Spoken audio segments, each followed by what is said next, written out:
Is that all right? Yes. Okay.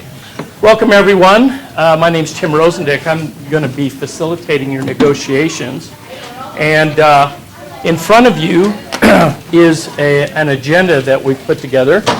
I put together and got some input on of what we're going to try to accomplish today. I'd like to start with introductions if I can, and if you can go to my presentation. On the second slide, I've got a little bio on me there. So let me tell you something about your facilitator. I'm a retired educator.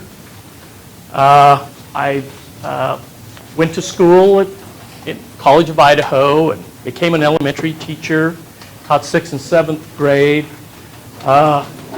married my high school sweetheart. We went to summer school before we had kids and at the University of Oregon and got our master's degrees in education. She's a music teacher. She got a master's in music. I got a master's in curriculum instruction.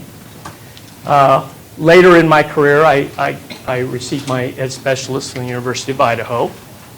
And I spent 33 years in public education. After I retired a few years ago, I got a call from Treasure Valley Community College. They're a community college located in Ontario, Oregon. All of you probably kind of know where that is, just across the border. And they needed somebody to be the dean of their Caldwell Center. There's a campus in the town of Caldwell that is affiliated with the Ontario campus. So I became the dean of that institution, did that for a year and a half, and decided that really that was more than I wanted to do. That retirement thing was working out pretty well for me, and I enjoyed having time with my wife and my grandkids and all those good things. So I just wrapped up my affiliation with Treasure Valley Community College.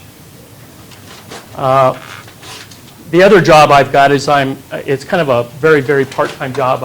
I'm the executive director of the Idaho School District Council, which has been around for 45 years or more, and really is a consortium of school districts. Our purpose is to create savings opportunities for school districts across the state. So, for example, what we've really been involved in is creating one big health insurance group that many smaller school districts primarily have joined into because they can get better rates because there's more lives being insured. So that's been a big part of the Idaho School District Council. And I was involved with them as a board member, and now I'm the hired hand working for them. I'm still doing that job, and I've been doing some training for the Idaho School Boards Association. Through the course of my career, I've had the opportunity to be involved in 19 contract negotiations. And I want to tell you a little bit about that. The first one I was involved in, I was an elementary principal. And in the school district I was in, they were using the traditional adversarial collective bargaining process. And it was very ugly and nasty. And it got out into the community, and it was a very unpleasant situation. The issue was resolved, contracts were written, and the school year started on time. But what I will tell you is that there was a realization from both parties, the association and the school board's negotiating team, that there had to be a better way. Because it was kind of the hangover, the aftertaste of that experience that put that school district into the mode of what are other ways, better ways of doing it. So that, the very next year, that school district moved into interest-based bargaining. And since then, and we're talking about since the 80s, I would say, maybe middle to late 80s, that school district's been using the interest-based bargaining process, and it's been very successful. The parties have come together, been successful at their problem solving, and there hasn't been that bitter aftertaste and the hangover of what can happen when people don't communicate and work collaboratively together. My understanding is that your school district has been using the interest-based bargaining, getting to yes process for a number of years. Is that correct? So the next question really is, and I'll probably skip around a little bit. You can go to the next slide. I might as well talk about why is he here? You're probably asking that question, why is he here? Well, let me try to answer that. As the facilitator of this process, my job is to help you all come to an agreement. And my job is to attend and help you navigate the process that you've agreed to use, and that is the interest-based bargaining process. So my job is to help you navigate that process.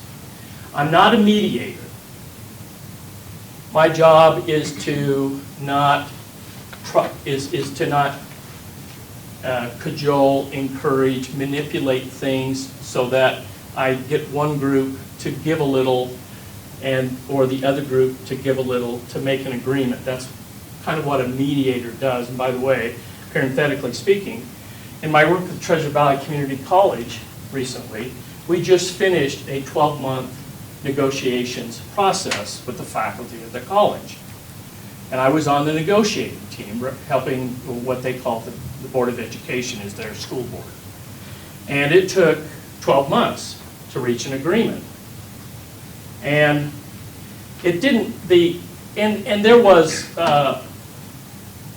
tension, and I'll use discord. There was emotion tied to that process. It wasn't as productive, in my opinion, as it could have been, but they had chosen to use the more traditional approach than a cooperative, let's put our heads together and see how we can meet each other's interests approach. And each team had a hired gun. The administrative team, the Board of Education's team had hired an attorney from Salem who did this for a living, did it in the K-12 environment, and did it at the community college environment. And the teachers group had their UniServe director, that was his job, and he was representing the Teachers Association, the faculty. And what I noticed was that the people doing the talking were the hired guns, so to speak. They were the ones doing the talking. There wasn't any conversation around the room. And the kind of progress that we made, in my opinion, was slow and not complete because of the lack of conversation, because more of maneuvering than of communicating. And it wasn't until the 11th hour, when things were getting to the point where there was either going to be work action, meaning walkout, strike, lockouts, those kinds of things, or people are going to have to come together and come to a solution. And both teams decided to leave their hired support away from the table. And it was amazing when everybody got around the table how quickly, when they started talking to each other in very natural, honest ways, how quickly a solution came together. So it's based on those experiences that I've had that makes me more confident that you all have made a right choice in using this interest-based bargaining approach, because it's honest, it's upfront, and it'll lead to a very, very durable kind of solution. So that's a little bit about me.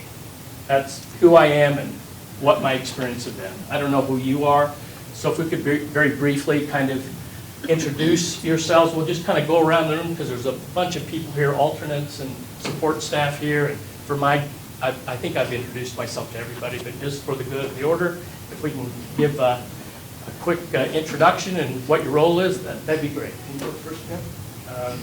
Jeff Goosley, support staff. Amanda LaChance, I'm with the board of support staff. Karen Hoffman, admin assistant. Okay. I'm Kelly Green. I am Board Trustee. I'm Kylie Hofer, and I teach technology at Alturas Elementary. I'm Brian Fletcher, and I'm the finance manager. I'm Brenda Southwick, and I teach middle school Spanish. Rob Clayton, trustee. I'm Samantha Mora. I also teach middle school Spanish, the dual immersion program. I'm Gwen Carroll Holmes, superintendent and chief learner some days. Jamie Harding, school librarian at the elementary school in Ketchum. I'm Susan Quinn. I teach 5th and 6th grade language arts and social studies in Cary. I'm Marie Wolfram. I'm a social studies teacher here at Wood River High School and co-president of Blaine County Education Association. Trinity Van Slyke, working at the middle school ESL and co-president also BCEA. Glenn Lindsley, I teach mathematics at Wood River High School. I'm Tish Short, principal at Hemingway School. Shannon Maza, Human Resources Director. Good. All right, thank you. And we've got our technology. You wore your outfit to blend into the wall tonight, Teresa. Is it working? Yeah. So, thank you for those introductions. I'm hoping that we'll get to know each other better as we go along with this situation. The more we kind of understand each other and know each other, the better this process goes. So going back to the agenda, I've set forth what my purpose is and what my role is, and you need to hold me accountable. This is the worst thing that I want to have happen, is that any member of the teams here thinks that somehow I've got a bias and I'm not being neutral. That would be my worst, that would be the worst criticism I could get. So it's very important that everybody, both teams, every member of both teams understand that my job here is I don't take a position. I take a position on the process, but not on the desired outcomes whatsoever. So hold me accountable for that. If you feel like I'm not kind of doing that, call me on it and help me check my own behaviors, okay? Because that's certainly what I intend to do, is be as neutral as I can. And like I mentioned, really I want to be the grease for the wheel of negotiation. That's my purpose, is to help make that system work extremely well. So some of you, I understand, are new to this process formally. How many, by a raise of hands, of you at the table, well, even the alternates, this is your first negotiations experience? Okay, so we've got 3 at the table here. And of the 3 of you, of the remaining ones, you've all used the interest-based bargaining process, correct? Yes. Head nods, you're all familiar with it. But we've got at least 3 people here, a trustee and 2 educators here, that this is going to be first experience, right? And what I plan on doing, as you can see in the agenda, and we're coming up to it, is give a short presentation and a briefing from what I know about the interest-based bargaining process. And it'll be, for some of you, kind of a reminder, and for some of you, it'll be new information. I understand that we are going to have a dinner break, and what I've been told is 5:30 is kind of a magic number. Is that correct? 5:30 is kind of a magic number, so we'll try to do that. It's 4:20 right now. I've also been told that the clocks are kind of being adjusted, so you may not be able to trust the clock there. You may have to look at your wristwatch or something, or your cell phone, something like that. So my hope would be to conclude my presentation by dinner time, and then work into establishing your ground rules for negotiations, establishing standards, and many of you know what that is, but for new folks, we'll talk about standards and how that comes into play in terms of our process here. We need to establish audience ground rules, and guidelines. There was a time, for people my age, when negotiations in the state of Idaho was all done behind closed doors. And it was, how many years ago? 6, 7, 8 years ago? I don't know. Time has gone quickly, when Idaho code mandated that negotiations be done in an open process. And so I applaud this school district for the fact that they're streaming it, so people in their homes, in remote areas can observe and stay up to speed on what's happening. And I know that, and I've looked at it, I know that you've got past negotiation sessions archived on YouTube, so people can go back. If they're not watching live, they can go back at some point in time and observe what's going on. So, we'll establish, then what I want to do is we'll get right into the 18-19 issues. Issue 1, issue 2, I put, wouldn't it be nice if we could get to an issue 2 and complete an issue 1 tonight? It's pretty ambitious, but I kind of want to set the stage for the expectation that I think you have for me, that you're going to work hard and be productive. There won't be a whole lot of fluff or dead time. We're going to be, like any good teacher would be, you keep people active, you keep the energy level high, and you make the best use of everybody's time. After we get done doing the work we can do, we'll collectively set the agenda for the second session, which is tomorrow. That starts at 4 o'clock. We'll conclude with a roundtable reflection. It's not a kumbaya moment holding hands, but it basically gives everybody an opportunity to kind of, if they feel like it, kind of share what their experience was for the night. And then we'll adjourn. Now, I put 8 o'clock on here, but I'm told that that's not a drop dead time. We may extend that. So let's just talk about that for a minute. Predictability is nice. These things can go on forever, and there's times when they should go on forever because you've got momentum going, and you don't want to kill the momentum by saying, time's up, let's go home. It's kind of a subjective thing. You kind of got to get the feel for it. So asking the folks here, is 8 o'clock kind of the expectation tonight, or what is the expectation? I thought 8:30 was what I was thinking. And that's what that one says. Yeah, we changed it. Oh. So is 8:30? Is 8:30 what our target is tonight? Is that suitable for everybody? I know that Yeah. That might be the drop dead, the 8:30, and we can try for 8. Sure. I think the idea is, are we making progress? There's natural times when, any effective classroom teacher knows when it's time to stop, right? Because when the bell rings, that's Yeah. when you stop.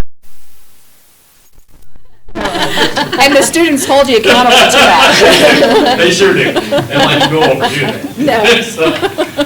But but you need to have some predictability in your life. So let's do our very best effort to start on time. And stuff happens. People will be late because they didn't. If something happened out of their control, it's not like you're going to get demerits. But let's agree that we're going to try to be seated and ready to start right at 4 o'clock. And then we will conclude at the adjournment time so you can return to your families, to your homes, and do the other things that you need to do. So tonight, we will adjourn no later than 8:30, and maybe earlier if the Spirit moves us. Okay? Is everybody doing okay? Okay. Head nods are going to be really important to me, okay? So, a thumbs up. So, let's go to my presentation, and I'll give you my 2 bits on interest-based bargaining. That thumbs up thing, that's at the appropriate time, right? Yeah. Don't get caught with that one. Yeah, there will be a thumbs up when we're actually approving certain kinds of concepts and language and what have you. Okay, so this is through this introduction to IBB, this is what I would hope we would accomplish. For those of you who don't have it, develop a conceptual understanding of collective bargaining. What is it? What are some of the key steps in the process?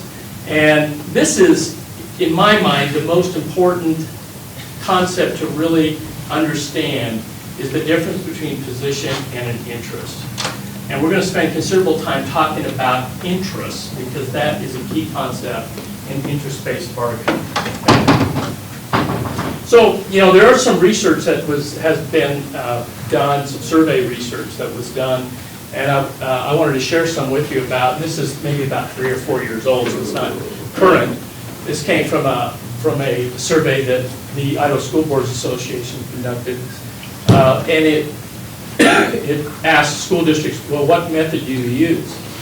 And you can see that at that point in time, almost 71% of the school districts in the state of Idaho declared that they use a more traditional approach, and only 25% of the state used interest-based bargaining. What year was that? I would say that's probably maybe 4 or 5 years old. Oh, data, okay. When they conducted this one. Okay? And time. One thing that I certainly had experience with in my opportunities to negotiate was how much time it took. Interest-based bargaining can be, because of its nature, can take time. And you have to accept that. And you can see what those same reporting school districts said, how long it took them to negotiate. It surprises me that so many school districts had 5 hours or less of negotiations. A school district that I worked for last way more than 40 hours. I mean, we put lots and lots of time. It was kind of the culture of the system, and it worked for us. Hopefully, we'll just put in enough time to come to that you will put in just enough time to achieve what you hope to achieve collectively. Okay? So I want you to just think about this, maybe on the back of your agenda, jot some notes down. I'm going to give you just a couple minutes to think about this. What is the purpose of bargaining? Then I'm going to call on a few people to tell me what they've got for an answer. Everybody writing? And get ready to share.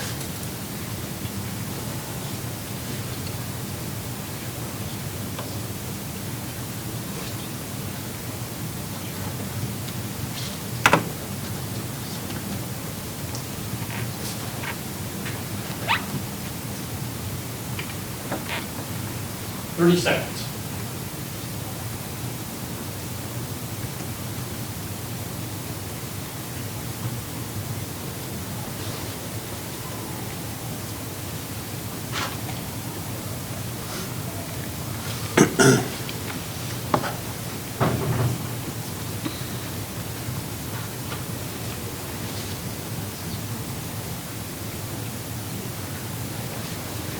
Okay, Jamie, let me call on you.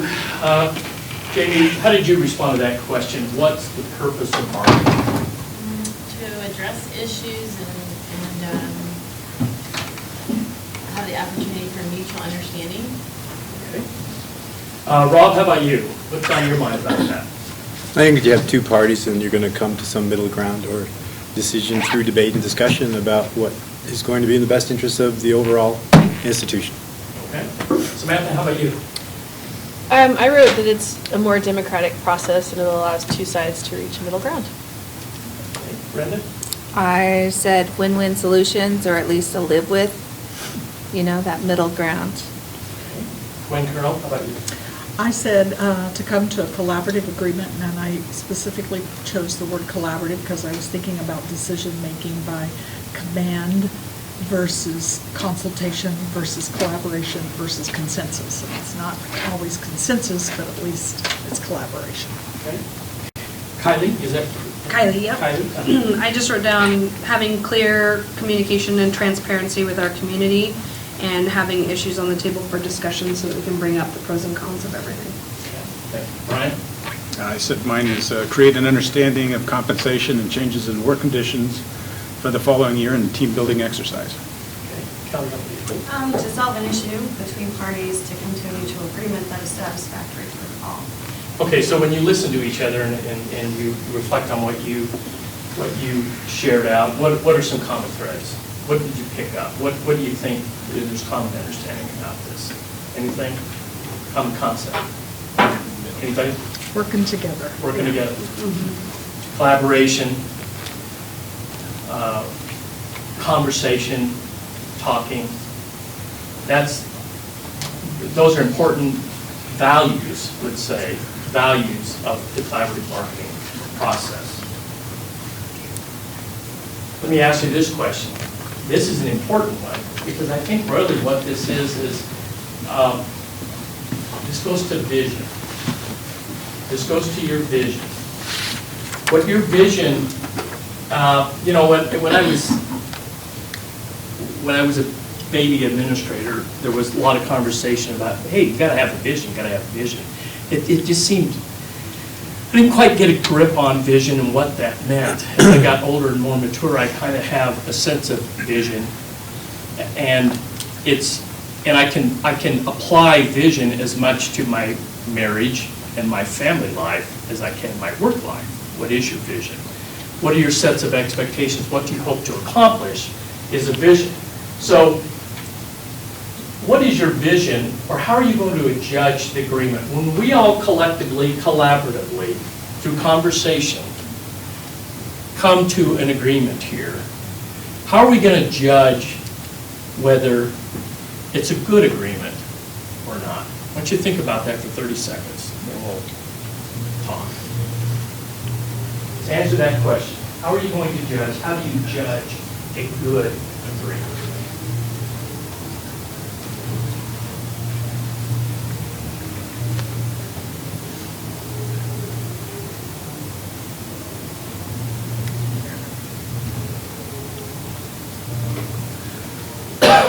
Okay. Brenda, what's on your mind about that? Well, it conforms to the standards, so you know it's legal and all that. And also that both sides it's a win-win for everyone. Not, at least something that you can agree with. Okay. Gwen Carroll, how about you? I would judge it by how it moves us toward accomplishing the district's goals that we have set and the directives that the trustees have given us through both our strategic plan and then those focus areas within that strategic plan. Okay. Kylie, how about you?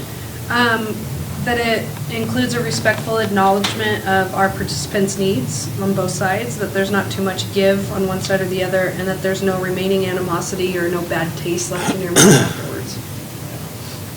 And that last part there, I mentioned that, but I would say I doubt that there's anybody in this room that would agree with that part of it. The fact is, when we get done here, people in the community are going to care. The kids in the classroom are going to be affected by it. Your families are going to be affected by it.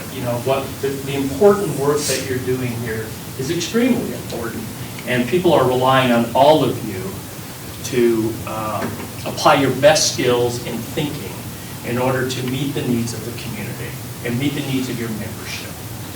So let's move on to the next one. I think I found enough people there. The Getting to Yes, this book came out years ago. Many of you are familiar with it. This is kind of the basis for my understanding of the interest-based bargaining process. And essentially, here are the big ideas. The big idea is that traditional bargaining is kind of positional, right? Like trench warfare. This is their position, this is our position, and we volley, shots out of our trench towards the other side, hoping to move them out of their trench so we can move a little bit forward. And we know how successful trench warfare was in World War I. It was not very successful. So the alignment, though, is that we're not together, we're not on the same side, and we're trying to reach a contract, but we're doing it from an adversarial point of view. Next slide. In interest-based bargaining, it's more like this. It's more like the contract isn't between the forces, between the parties.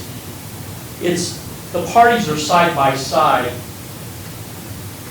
trying to come up with a contract together, not as adversaries, but as partners and colleagues and cooperative forces trying to get the contract. So I love this drawing of these two animals trying to eat their hay, and they're tied together with that rope, and neither one of them can reach it because they're fighting with each other and struggling. But it's not until they decide that they can cooperatively, if they quit competing and start cooperating, then they can meet the needs that they have. So that's essentially the purpose of collaborative bargaining is that. Next slide. So according to some experts, the criteria for judging and negotiations, and you mentioned some of these things, are: does it meet the legitimate interests of each side? Does it resolve conflicting interests fairly? notion of fair. That's the important thing to the human experience, is this notion of fairness. Everybody has a sense of fairness. Is it durable? And we'll later during the day, we'll talk about standards that you all have set in the past, and we'll establish new sets of standards if they need to be changed. But the durability, the main thing is that contract language, the kind of decisions you make, you hope, are going to be long-lasting until you decide to change them, but they're well thought out. Another criteria would be the community's interests, because parents may have a different set of interests than the classroom teacher or school administrator or somebody in the personnel department. So the community interests need to be taken into account. What we come up with, what you all come up with for solutions through negotiation, is it efficient? Are things, what I would say to this, is it manageable? Is it doable? Whatever solutions you come up with, can it be implemented with relative ease and consistency? Number 6 is important, and I think, Kylie, you talked about this. Does it improve, or at least not damage, the relationship between the parties? So when we get done with this, I would hope that you would all have the vision that you're going to be able to walk out of here and be able to shake hands and see each other in the grocery store and not have to turn your head or feel tense. That it's going to be, you're going to feel satisfied with this experience, and there isn't going to be that fallout or that hangover at the end of the thing. We may not be able to improve it, but let's not damage it. Next slide. So ground rules in this process are extremely important, and any good classroom teacher knows that setting expectations on the first day of class and repeating them and teaching to them through the first several days, if not weeks of school, is critical for the success of that classroom. And as has been said before, either you pay now or you pay later. So we want to have a set of expectations that are agreed to up front so that the process works well. So here are some aspects of the ground rules: the participation, who and what positions do they represent. I know here it seems like we've got librarians, we've got Spanish teachers at the middle school level. We've got your middle school. No, I'm elementary. Your elementary teacher. We've got a school board member, business officer, trustees, etc. So superintendent. So we've got representation that you've all selected, and you've got people that have their heads in different aspects of our business. Okay? We have timelines. Sometimes a Cinderella clause might be in there, and I'm not sure what our timeline is here, except I'm going to guess, and this is where we can talk a little bit. I've got on my calendar 4 sessions. These 2 and 2 in a couple weeks. Next week. Okay? Yeah. And there's an understanding that our goal is that we will have accomplished our work within those 4 sessions, right? Yes. That's an agreed to standard or goal? Okay. The agreement process. You all have a process that I'm not going to try to change, but I understand very much that what we do with all this support we have here, which is very cool to have, is that things will be displayed, and when we walk out of here, we're getting right into the contract, and we're changing or adding or altering language right there. So there isn't any question what's going to be in the contract when it gets final approval. Okay. The use of caucus. I understand in the past you've used caucus before, where teams, for whatever reason they deem appropriate, call for a caucus and have the kind of conversations they need to have apart from other folks before reconvening. So my understanding is that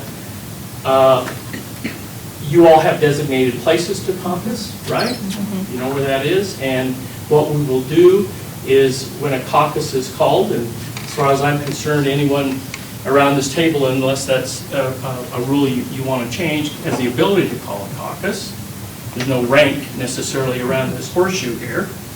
That we would designate the length of time you would like to have for the caucus. My experience has been whatever length of time you think you need, double it and add 10%. Because they usually last a little bit longer. And nobody's going to be think that you're gaming the other team if it goes long. But the important thing is just to kind of communicate with each other so that we can get back to work when it's time to get back to work. So when we go into a caucus, and you need an extension of that, then what I would suggest is that you just have somebody from your team communicate where the other team is located and let them know, hey, we need 5 more minutes or 7 more minutes or whatever, and just keep the communication going. It's better to have people know than not know, right? It can add to a little bit of frustration. So we'll try to communicate well about the caucus. The model to be used, we know we're using interest-based bargaining, whole group or subcommittees. You all have to decide this. I sometimes, on occasion, there may be people that are asked to do some tasks away from the table outside of negotiations. That may not be your thing here. It may not be what you all feel comfortable doing. But if there's a decision to do that, as long as what they're doing away from the table is not considered negotiations, if it's fact-finding, trying to get information, bring back to the table, this is where the negotiation occurs here, not anywhere else. Okay? And audience rules, and we'll get to that. Okay, next slide. So here are some aspects of audience negotiation ground rules that I've used in the past. You have your own, and we'll kind of get to those and review those later. Next slide. Okay. There's the facilitator's task. You can see kind of what my job is: run the meeting, determine consensus. You all use the thumb up system here, which is fine with me. When we have all thumbs up, we know we've got consensus on whatever we're talking about. And we'll use a horizontal for, I can live with it kind of thing. So if we've got a thumbs up, if we have either thumbs up or horizontal thumbs, then we know we can move on and we've reached consensus. If we get one thumbs down, then we know we don't have that. Okay? Remind everyone as needed of common commitment. That's my job in collaborative process. Ensure that the scribing is occurring. That's not going to be a problem here. Ensure that a copy of all meeting notes will be generated and distributed. Ensure the agenda is distributed part of the meeting. Provide the agenda, etc. Next slide. These are my jobs. Okay, here are some important, some different aspects of the ground rules. We're going to take great notes. We're going to have great records. We've got this Google Doc thing going. You all will have access to it if you don't right now. So everything is very transparent here. We will identify the issues, the parties affected, the interests. We'll try to establish shared interests. We'll get into brainstorming and come up with options. There'll be more detail to this. They don't need to memorize it. We'll do a little mock thing here. There'll be options. And on options, it's brainstorming, and it's important that we just get it all out, even if it sounds crazy. Because crazy ideas can sometimes be, can help foster ideas that are less crazy. Standards are very important. Those are objective standards that we can all understand and agree to, and any solution that we come up with should measure up well against those standards. Solution and then final language. Next slide. That's a rough sketch of the process here. Other considerations that I think we need to think about. If for some reason, I'm going to be very structured that we're going to go from A through Z in the process. But if for some reason the group says, hey, Tim, let's cut that part short. Let's move to this other part. We can do that with your direction from me. This is an important thing here. I want you to really look at that. Negotiators will make no premature assumptions of commitment.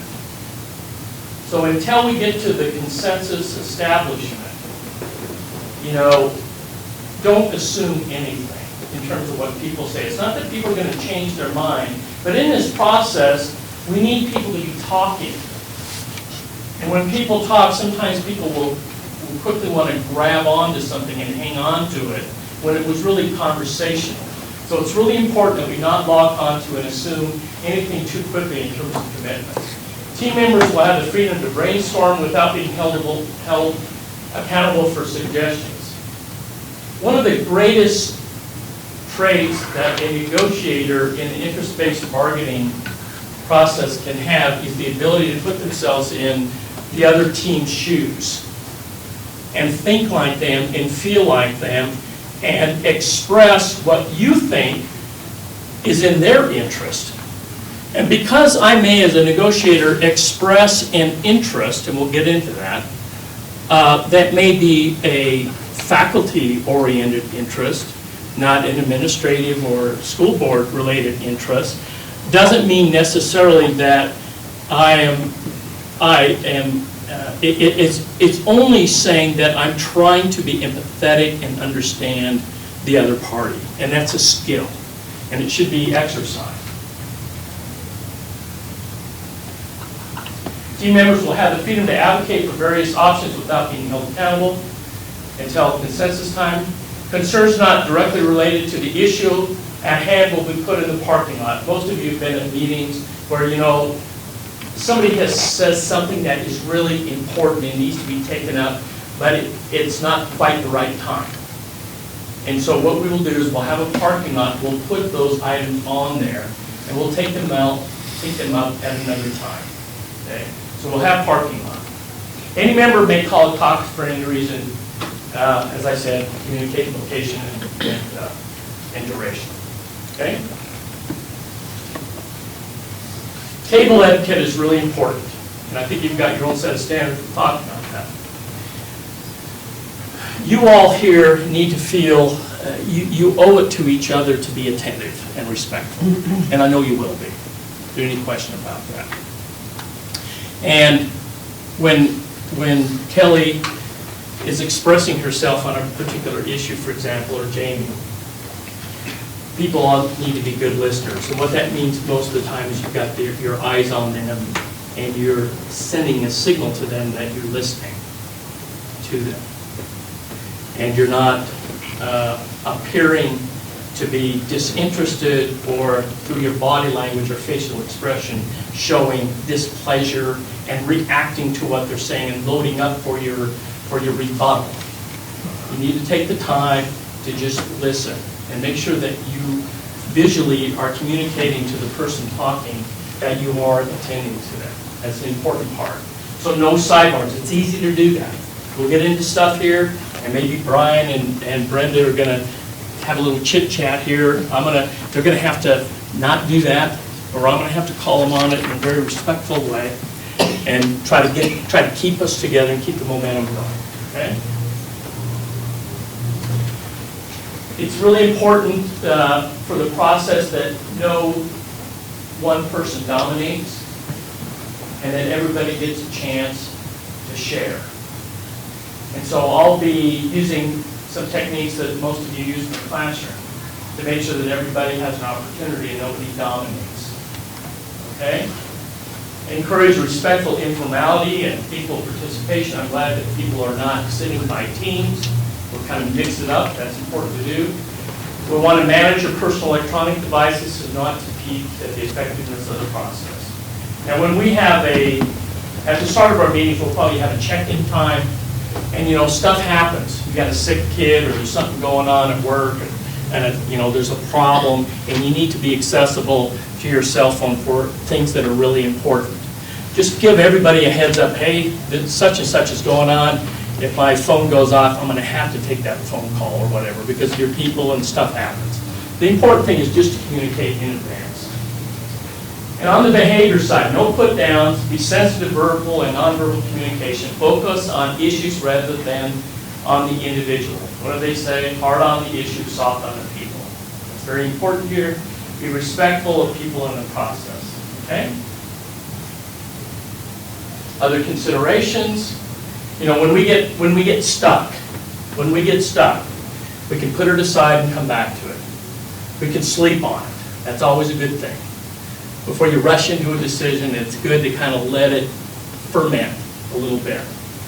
Sleep on it, work through it. We can use the parking lot. We can gather more information. Any agreement will be consistent with contract language in a form appropriate for the master contract. And the beauty of this situation, your school district, we're going to have the contract up and we're going to be doing the work right on there. Okay? Next slide. Other considerations. Now, I don't know how you want to do this, maybe it's important. This is just an idea. Do you communicate to your public as a group or not? Can you kind of tell me now? We usually have a joint statement. You have a joint? I think it's a great thing if you feel like you want to continue doing that. The fact that we could put it on the agenda, I've done this as a habit, near the conclusion, it's one of the last things on our agenda, we would formulate a joint communique, and it would be approved, and it would be that joint communique that would be distributed to the outside public. Okay? And if you want to do that, that's a good thing. It doesn't, you know, the public, it's almost the kind of thing where if you don't do it, people are scratching their head. So either you're consistent in doing it or not. Anything going out, even if it's short, is better than doing it one session but not the other, because people are wondering, well, what's going on? It must be bogged down. They guess what is happening. So, Well, and they can also just watch the broadcast too to see what's going on as well. Okay. If we need to, we'll periodically review the ground rules. If the ground rules aren't meeting our needs, we can decide to change them. And you know, I'm willing to when I feel if our ground rules are not being honored, then it's my job, whether I like it or not, it's my job to correct that and make sure that we adhere to the ground rules. Okay, whether it's with audience members or with people at the table. Okay. So the meat and the potatoes of the process are going to be issue, parties affected, interests, identify shared interests, options, criteria, solution, and then language.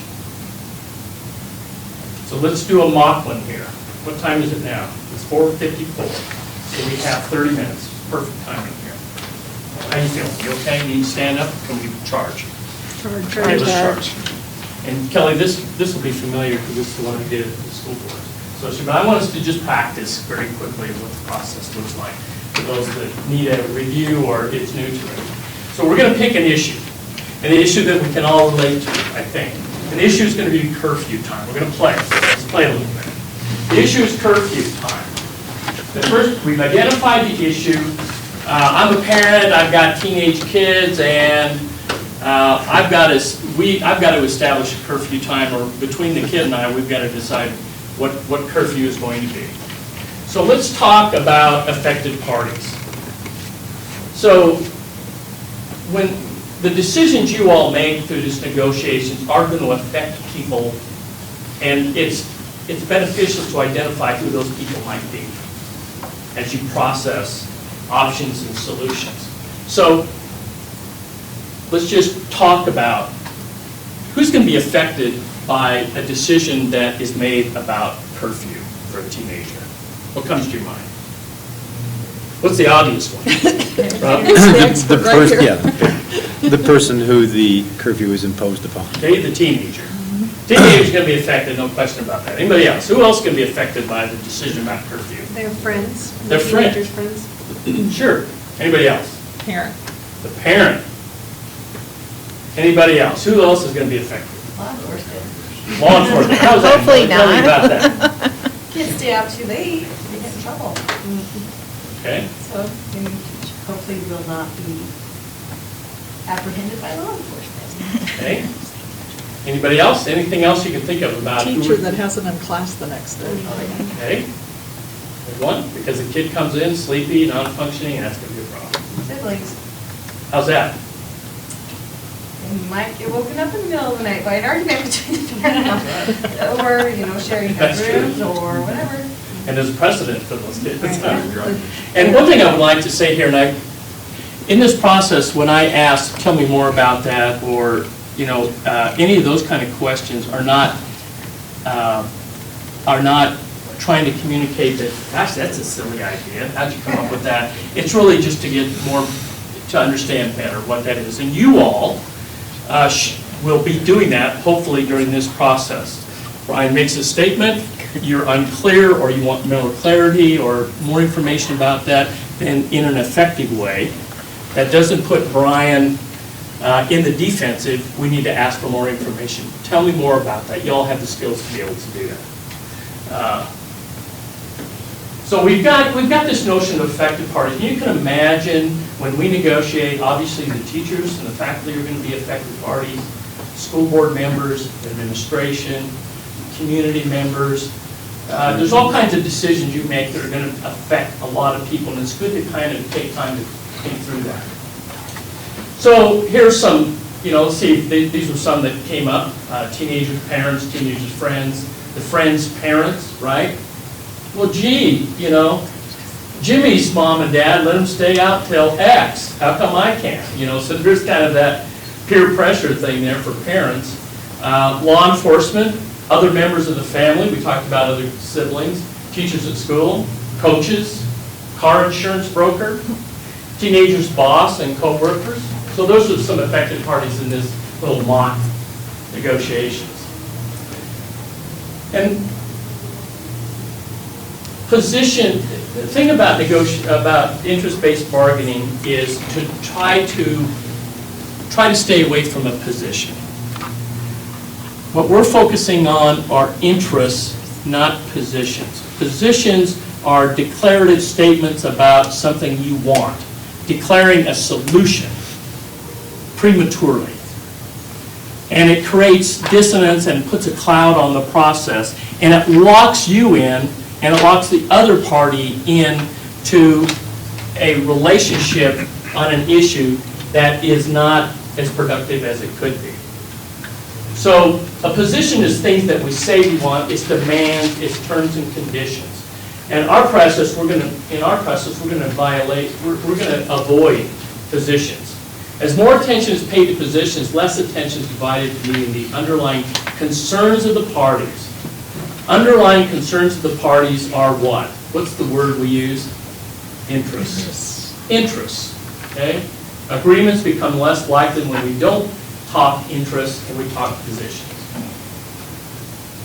So, interest, in my view, is the most important concept in interest-based bargaining. And there's a short little video we're going to show here from the authors of Getting to Yes that Amanda's going to cue up here. This guy explains it much better than I do. And it says for evaluation, not training. This isn't training, and I found this on YouTube. I'm assuming it's legal.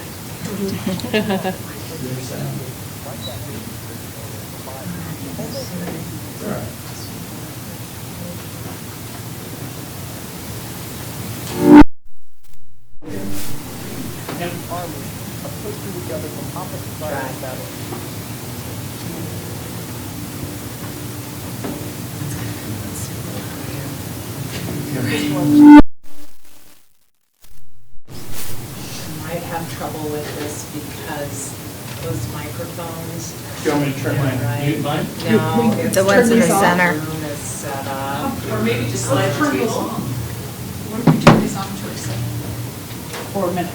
Let's just turn them on, because you're getting feedback. Okay, so leave those on, and I'll try to turn that down.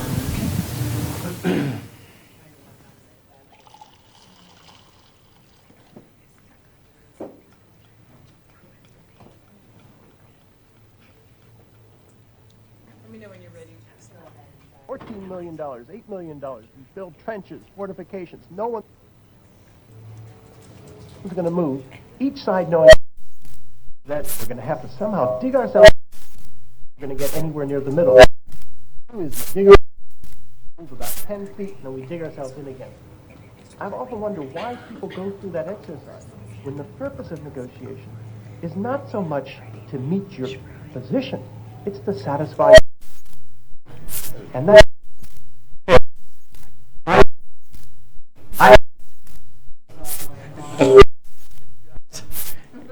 I can adjust. I had to do this. The last time I did a presentation like this, I've been to presentations before, where you get somebody with a tie on in front of people, and their technology falls apart, and you look at them and you go, you fool. why didn't you show up early and make sure that things were going to work and didn't waste our time? Well, actually, that happened to me. I was the jerk. And I was at this presentation an hour early, and the system wouldn't work, and I had to wing it. But luckily, I knew what I was talking about. So let's go to the next slide, and I think we'll talk through it. Interests are the needs, desires, concerns, and fears. It's what motivates. It's the motivation behind a position.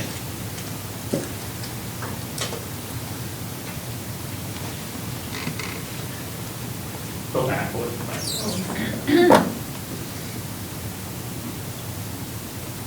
A position is determined by the underlying interests.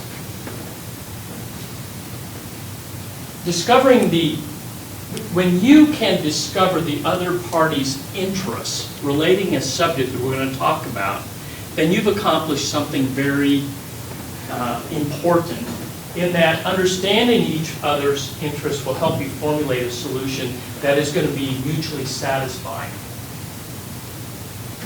So we need to ask, when we're going through this process, why and why not, and be able to walk in the other people's shoes to really have an understanding of their interests and how a solution is going to come together. Don't assume that every member of the other party shares the same interests.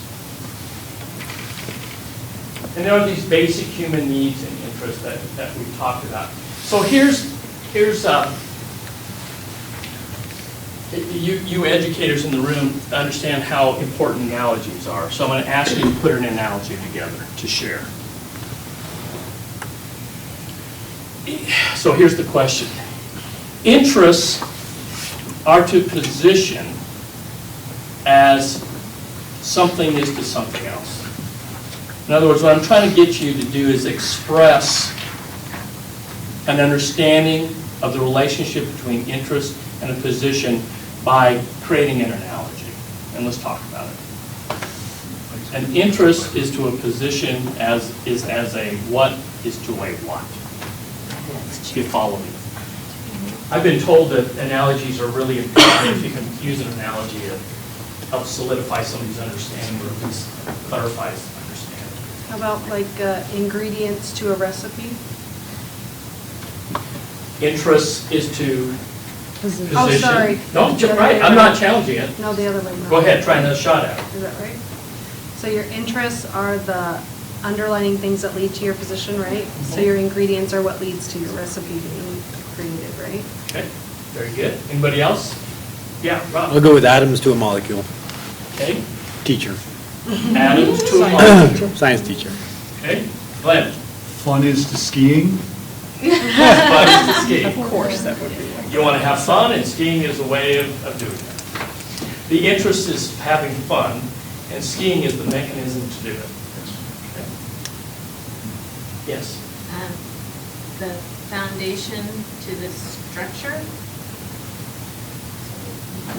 The foundation for the structure. For the structure. Okay. Anybody else? Okay.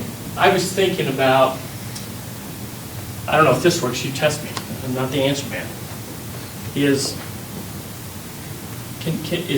like symptom and diagnosis. You know, the diagnosis is that I've got a certain position out here. You know, that's the symptom. The symptom would be what you're observing. But what is it that's causing that? Be the diagnosis, I guess, for the symptoms out there. We'll get into it plenty. Next slide. Now we're ready to go. The next step, we would go into our interests. So let's list some interests. You've got a little chart in front of you. And maybe with the person next to you, just to get it interactive. We've got even numbers here. Fill out one chart together. Okay. I And already started, but that's what I'm doing. list some interests that you think would be applied for both the parent and the teenager. So I said, like, they want, parent wants the kid to say, and the teenager wants to be with their friends. Would those be interests? You think, or am I going in the wrong direction? No, I think you're right. I wonder to be out later, and I want you in a reasonable time.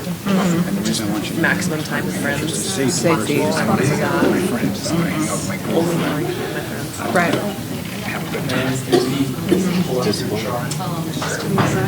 What other, are there any other interests? So I can see for a parent that, yeah, safety is a big one. I can see what happens later in the night, there's traffic on the road. Also, them getting a good night's sleep. Yeah, I think like. Hey, 15 more seconds. You're missing out. Yeah, and the teenager doesn't necessarily think of all those kind of things. Yeah, just. Yeah, they're first and foremost interested in trusted, I the guess. best time they possibly can before I become my parents. And we want to be able to. They don't even think they'll ever become Okay, parents. time's up. You guys are really doing a great job, I can tell. I've cut you off, you could have gone longer, but let's, we'll have our scribes list what you put up there. So, Kelly, I'll kind of, we'll go around like this, and you just put one together, or we'll just kind of go around the room. You can share, you decide which, whether you're talking about parent or teenager, and tell us what the interest is. One. Okay, well, everybody thinks I'm a teenager, so. They want to have fun. Okay, so the interest of the teenager is having fun. Okay? And I'll skip teams and come back. Brian, what do you got? The parent, Yes. they want their teenager to be rested and ready for the next day. Okay, their interest is rest and ready to go the next day. Okay? Rob? Teenager, Okay? independence. Independence, that's an interest. Yeah. Okay? Gwen Carroll? Safety of their child. Parent, safety of the child.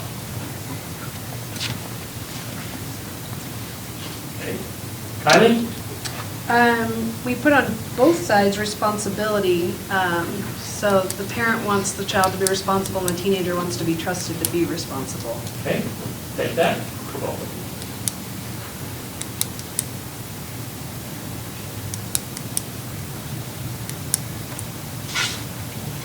Brenda? They want to be with their friends, teenager. Okay. Or girlfriend, or boyfriend, or the more time, the better. Samantha? A parent's interest is the health and well-being of their child. Health and well-being of the child. Okay, Jamie? Parents are interested in getting a good night rest also. Awesome. For themselves. Yeah. Absolutely. You don't have experience with that, do you? Okay, now, you know, in our process, we can keep going around, or we can just say, you know, what, if the spirit moves you, share something. Who's got something they'd like to share? Academics, the parent wants their student to succeed in school. Okay? Teenager wants to be accepted by their peers. Okay.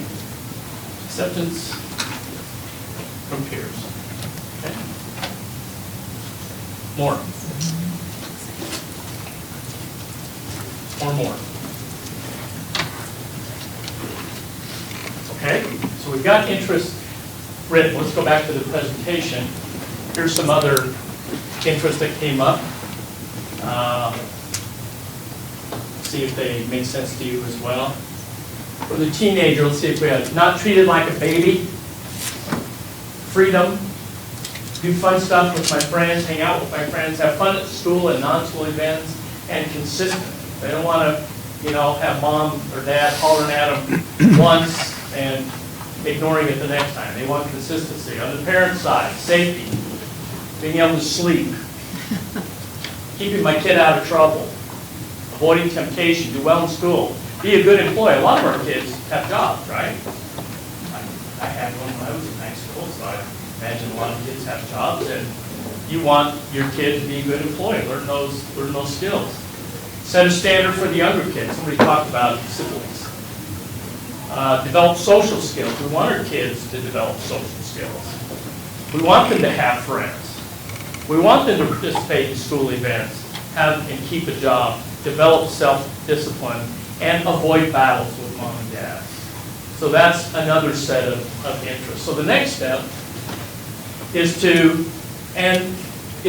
see where we can identify shared interests, because it's really around shared interests that we try to the best of our ability, fashion options that lead to a solution. So it's really important that we look for shared interests. So when you look at our list, if we can put our list back up, do you see anything there that comes close to shared interests? The responsible part? The responsible part? You can color that or do whatever you want to highlight that.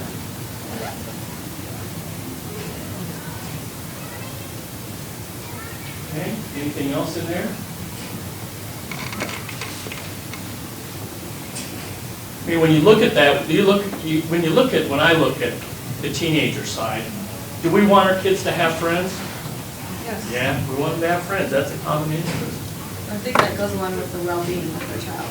Okay, so maybe there's some things we could also interpret as being common. One of being with friends and the health and well-being of the child and acceptance of peers, that side of it.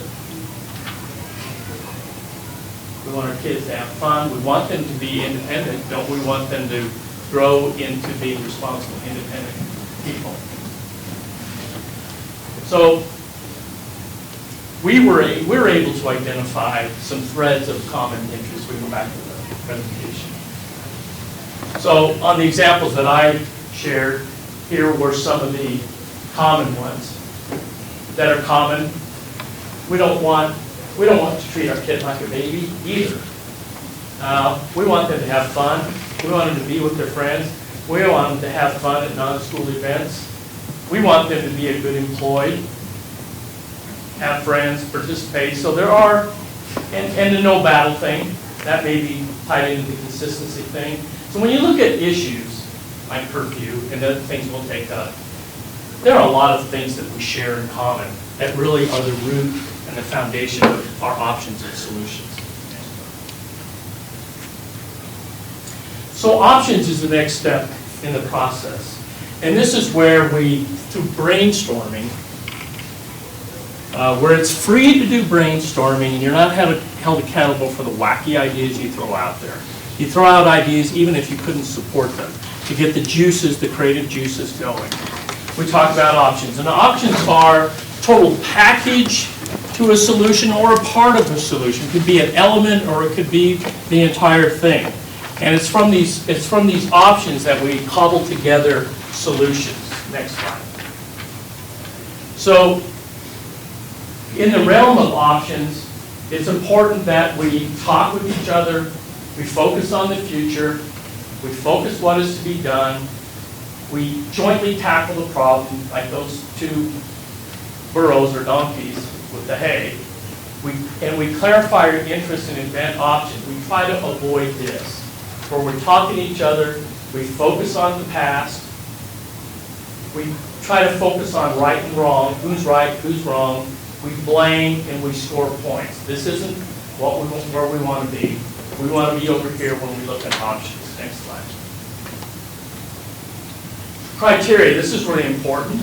Criteria are the standards out there that are as objective as possible, that are what can be referenced, that will guide what we will consider as a viable solution. Okay? So, as an example, let's look at this criteria for this issue of when the kid has to be in at night. It could be city ordinances. We talked about police. City ordinance and other legal requirements and prohibitions. You know, we're not going to violate the law in this family, right? There's an ordinance that says teenagers, if they're not working, have to be home by whatever. That has to be taken into consideration when we negotiate a time for our kids to be home. Job schedule, that may not, if our kid does have a job, that will drive the curfew time, influence it.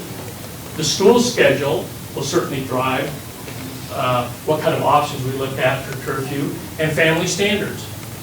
Now, the family standards may not be objective from family to family, but I would say within a family unit, they're probably relatively standard.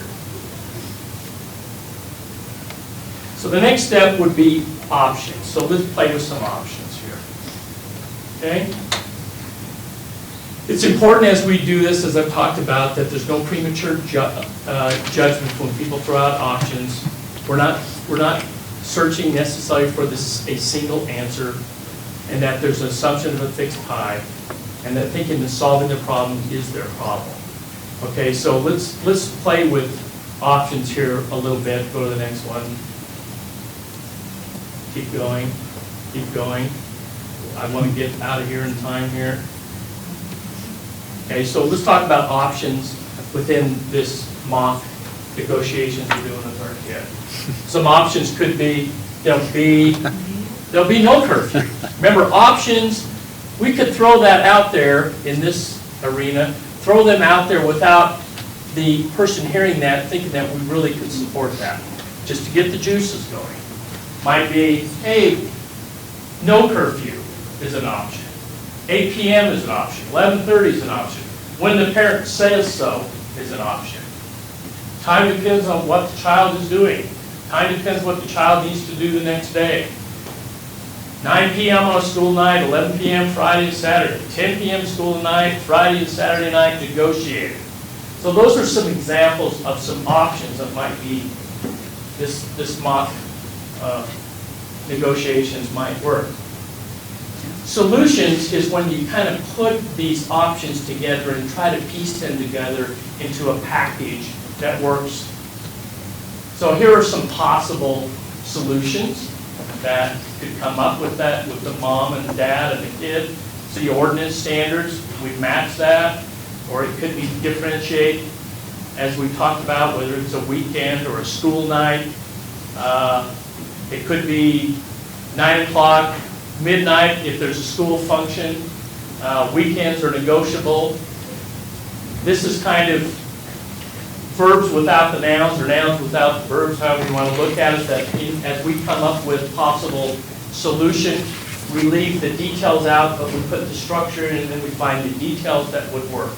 There's something that's going to relate to school nights, something that's going to relate to weekends, something that's going to tie to school function, something that's going to tie into if I'm at a friend's house, and then something that ties into communication requirements. Okay? So, again, we have to have a criteria for judging it. That's kind of a repeat of what we've talked about. So, you can imagine this mom and dad and this kid in the perfect world are talking about this, and they negotiate and they come together with some solution that meets the most of the interests that they have, and that's what we're trying to do here. And that's an example of what we'll be doing, but we won't be talking about curfew. We've talked about other kinds of things. So, any questions about what the process looks like? Questions, concerns, anything? Yeah. So how do you get from your solutions to your agreement? The solution, in my thinking, the solution essentially is the agreement. Okay, but so the list you just had, how would the parent and the child? They would have to cobble it together and come up with, okay, what does that look like? Let's piece together what will work for both of us. So options can be all kinds of possible pieces or complete pieces to a solution. And what happens is that we'll be doing that here, and we'll be putting pieces and parts together and playing with those ideas until we come up with language, contract language, that we can all agree to. Okay, yes? Do we go through and like eliminate the ones that we all agree on that we don't want, or do we just keep talking and talking and talking until we figure I think it out? it can be that way too. You know, I would say that we'll get a feel for it. Many of you already have a feel for it, and we don't want to be too stilted here. We want to use common sense. We're adults, we're good thinkers, we're educators, we're supportive educators, and we're able to use common sense in this process. Let's not let's not apply common sense to this process. If it makes sense to eliminate possibilities, we could do that. Okay? Good question. Anything else? Okay, the time is 5:21. Okay? So let's go back to the agenda. What we've done is, we've gone through all of this. I've given you a quick review of interest-based bargaining from my perspective. We'll have a dinner break. We'll review ground rules, go through some ground rules and standards, and then we'll get into issue number 1. So it is 5:22. Can somebody tell me what the dinner plans are? Y'all have your own arrangements, correct? And is that correct? Yep. Yeah. And you all know where you're going, and how much time are we taking for it? Much time you guys? 30 minutes, 45 minutes? Oh, I'm thinking 30. Doubling that 10%.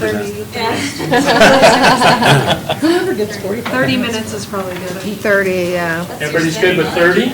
I know. We're used to cramming food in our mouths really fast. So. Okay, why don't we, okay, so why don't we, 7 minutes. why don't we just add a little fudge to that? Why don't we say we'll be seated here, ready to go at 6 o'clock, okay? Perfect. Okay. Thank you. Thank you.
Great. And again, I appreciate you all getting back here on time. It's really important that we make good use of our time here. And let's move to the agenda. And our next step is an important step, is to establish our ground rules. So rather than start with just a blank piece of paper, these are the ground rules that I believe the two teams put together for the last contract negotiations. Take turns, raise hands, avoid sidebars, acknowledge the elephants in the room. Somebody tell me what that means. It's something that's obvious and overwhelming, the whole, and everybody's trying to step around it when it's obvious. It's a big issue, yeah. Okay. Vote your conscience. Agree to support issues professionally. If you can't live with it, say so. Okay? Tell me more about what that means. I guess I vote your conscience as opposed to not voting your conscience. Yeah. Well, it's like, Chris. you shouldn't vote that you're okay with something, but in your heart you're not. And then go out and destroy that agreement. So if you can't live with it, then be willing to say no. But then make sure you have a reason for that. Because if you're just up there all day voting no on everything, that's not fair to the process either. There really should be either a solutions-based idea to that, or a really good reason of why you just cannot vote, I can live with it, or yes, but if you're constantly voting no, there should be, but it's okay to vote no. Okay. But just make sure you have a good reason. Anybody else want to add to that? Really educate me. Samantha? Well, I would say too, it's not feeling obligated to vote against your conscience just because you don't want to be the only one that's not agreeing, or because you feel like you need to go with your team. Have some courage. Are you okay with that? Yes. Have some courage. Be honest about things. And I think one thing that Fritz, by the way, nice to meet you, Fritz. Cheers. Sorry I was late. But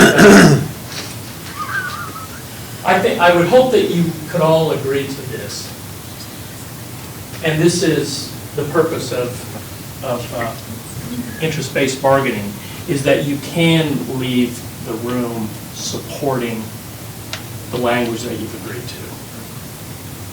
That's really important. And so let's work really hard so that you feel like you can support it. Okay? That kind of adds to that durability piece, right? We want it to be able to stay. Can I add something, Tim? Please do.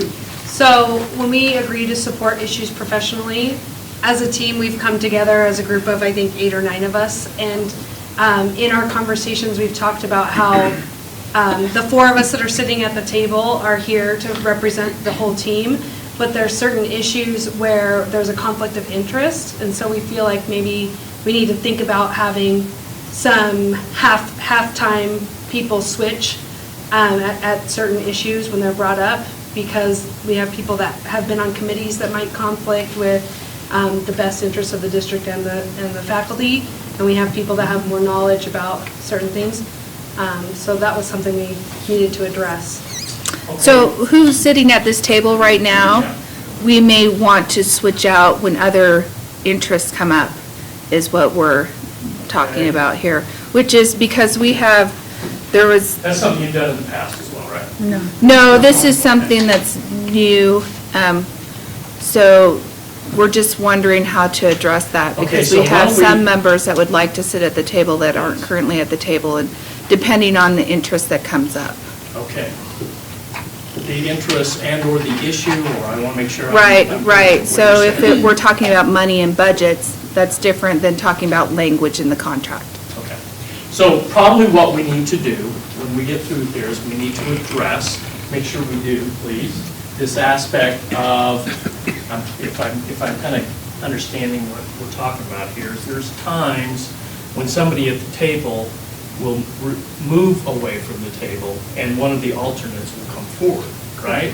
And we all need to agree about what those conditions should be that we can agree to when that would occur. Okay, let's just have an understanding of why we're doing that and what will be acceptable to the group. Okay, so we'll address that. Let's talk about that.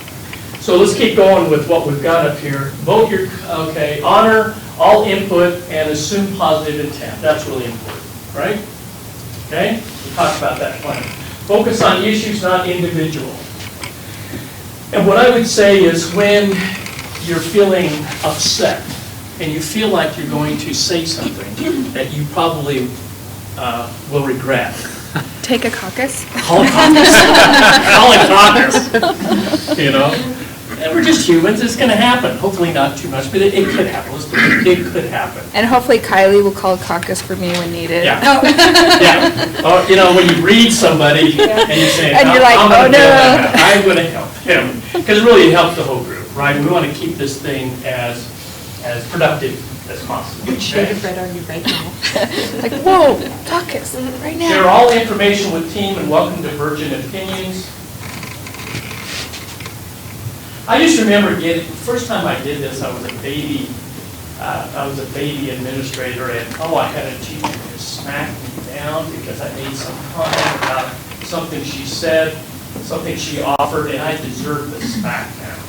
So I learned very quickly that, you know, we just need to be better listeners than ordinarily, and we need to be open to a different way of looking at things and being respectful. Okay? Develop rules for caucus. We'll get to that. Have we already done that? Let's talk about it right now. Develop rules for caucus. So, what is the rule for caucus? Anybody want to talk? What was it in the past? Somebody tell me. Anybody? Call one when you need it. Call when you need it. Anybody can call it. No rank in the room. Anybody can call it. No questions asked. And we said. Sorry. Go ahead, no. Does that include I was alternates? going to say, previously it's been somebody at the table. Okay. Okay, previously it's been that way, but the question is that the way we want it to be this session? I'm okay Am I with seeing that. head nods? Head nods, head nods, head nods? Only setting up the table? Yeah, okay, or thumbs up. Let's do that. Okay, here's the statement. The statement is caucuses, is that a word? Can only be called by people at the table. A caucus. A caucus. A caucus may be gone. A caucus can only be called by people at the table. Is that right? Yes, we Yes. got that? Thumbs up on that? Got it. Okay. And then give duration. We all know the location. Give duration. And then if you run over, like I said, out of politeness, you know where the other team is, right? We all know where we're going to be doing that. Just give them the courtesy, say, hey, we need 5 more minutes or whatever, so they're not in here when they can be continuing their work where they are meeting. Okay? Stay on topic and discuss the issue at hand. Let's try to stay focused. We've got our place where our placeholder where we'll take issues if we need to and deal with them at another time. Let's keep the momentum going. Okay, so we may need to add, let me just start this way. How is everybody okay with this set of ground rules? Not that they're complete, it sounds like we may need to address this idea of substitute thing, the idea of somebody coming in. But at least for those 9, are we okay with those? Okay, we're okay with those. Okay, so let's talk about, none of them need to be eliminated. We're okay with the 9. Are there any new ground rules that somebody would like to offer up that we can all consider? Brandy, you started talking about it, right? About what? About this. Oh, alternates taking turns, right, depending on what interest or issue is coming up. Like for some members of our team, we feel are a little stronger when it comes to the budget and money versus when it comes to doing language, contract, and things like that. So we would like to be able to switch out a few of our members. Well, I can speak to it. I mean, I think that the ground rule might just allow for alternates as needed, something as simple as that. The story is I served on the finance committee, and that was prior to running a levy in our community. And Right. so when it comes to the discussions of compensation, Right. I feel uncomfortable in that role because I served in much different role as a member of the finance committee. Okay, so previously. for the reasons that you mentioned to me, when that issue comes up, you will feel more comfortable for whatever reasons, the fact that there was this work that you did here and maybe you don't feel like you can be objective or whatever that is, I don't know what that is. You would prefer to not be part of that Tag out. discussion. Okay? So specifically, Brenda and I will always be at the table. Jamie and Glenn would switch spots at the time that we were discussing financing. And Sam and Susan would switch because right now we're really heavy with Mid-Valley, Upper Valley representation, and Susan represents Cary, which is a whole nother voice that we need to have represented at certain times. So we can do that in caucus, but we also just want to be fair to the fact that Sam and I are both newbies to this process, so we're trying to make sure that we're doing right by our members as well to represent all voices. Okay, so let's talk about whether that's going to, is every, how do, is that same thing apt to happen with the boards team? I have some concerns about this proposal. I appreciate the consideration that is being made, but at the same time, pardon me for using a sports analogy, but the game has begun, and when you change the rules of the game once it's been started, unbeknownst to all the players, it makes it challenging to play the game. And so that challenges me a little bit. And then the second part of that is the integrity of the process is subject to some degradation by losing the relationship and the interactions that we will have as a group through the process of 4 hours times 4 days, which is 16 hours. So I'm a little reticent to go for this.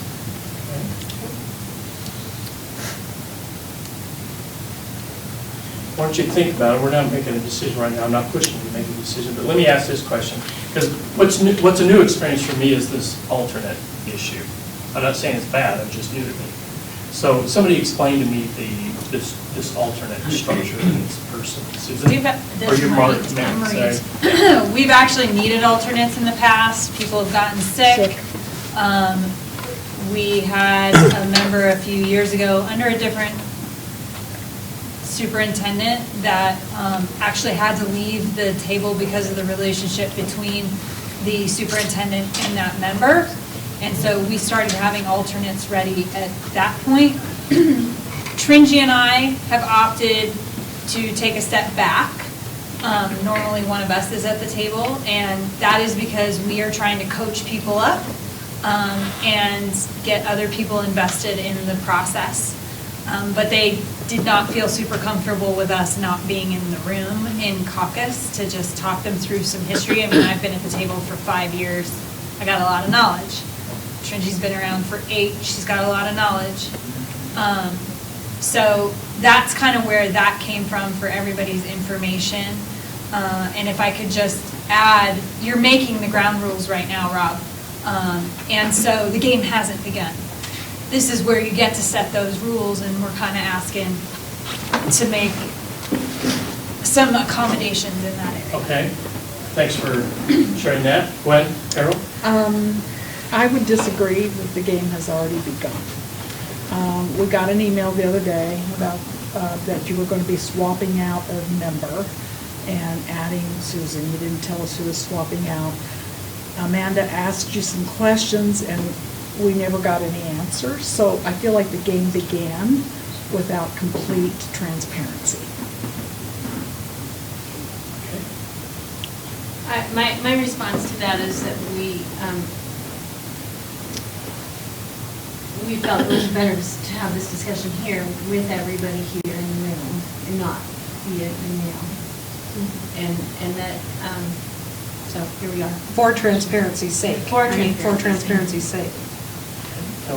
I think maybe one of the issues that is a concern to the administration, the board on our team, is that during caucus, And also in this room, there's an offset. Usually we have, I guess, a team of a certain number, or with a team of certain numbers, so that things are balanced on both sides. And this, I think, creates a situation where things feel unbalanced, if that makes sense. And I'm not sure if that's the way everybody feels, but I think that it kind of now has that feeling of this imbalance in our teams. So how important to both teams is this concept of balance? It's kind of traditional. I'm not talking about your school district. I'm talking about, generally speaking, traditionally, when it comes to negotiations, you will have equal representation, numeric representation at the table. That's kind of a traditional thing. And I think it has an appeal to this notion of fairness and equity at the table. So it's kind of a standard. It doesn't mean it has to be your standard, but it's kind of a standard, right? So you have, at the table right now, we have 4 and 4. And have you all in the past historically had the same number of alternates? Well, we've also had a larger team at the table, and this year the admin came to the With table 4 instead of 5. with 4 instead of 5. Previous years, it was 6 at the table. And we're trying to cover all schools. We're trying to cover all members' voices, and we don't want anyone to feel left out. You know, especially some schools are more isolated than others. Sure, I understand that. So it seems to me that one of the issues that's come up here is equal representation. I'll use that terminology. And right now, given what I see in the room here, we don't have equal numbers, okay? And is that a problem? I'm not even at the issue of tag team, so to speak. I'm just at the issue of let's talk about numbers. So, is there? We need to probably. This is when you need to kind of. Ground rules are important, right? So let's talk about whether we can come to agreement about the structure, meaning the number of people at the table and the number of people that are designated alternates. I heard from you, Kelly, you may not be representing the interests of all your team, but what I heard from you is, what I heard is you would like equity, equalness, equal number. And what we would like is representation, because we have an obligation to our members to represent them. I mean, we are standing in for our members. So we also have that interest in making sure everyone's represented. Okay, so let's just create a sheet up there, will you? You know, this will be good for us. The interest that we're talking about here. Let's just list some interests here. One interest here that was shared was an interest in equal numbers, equity. I don't know what the right word is. Balance. Balance, Okay. yeah. Balance, team balance. Balance among the teams, between the teams, okay? Okay, and Brenda, say what you just said, because it's not exactly that, but it's another piece of Right. interest.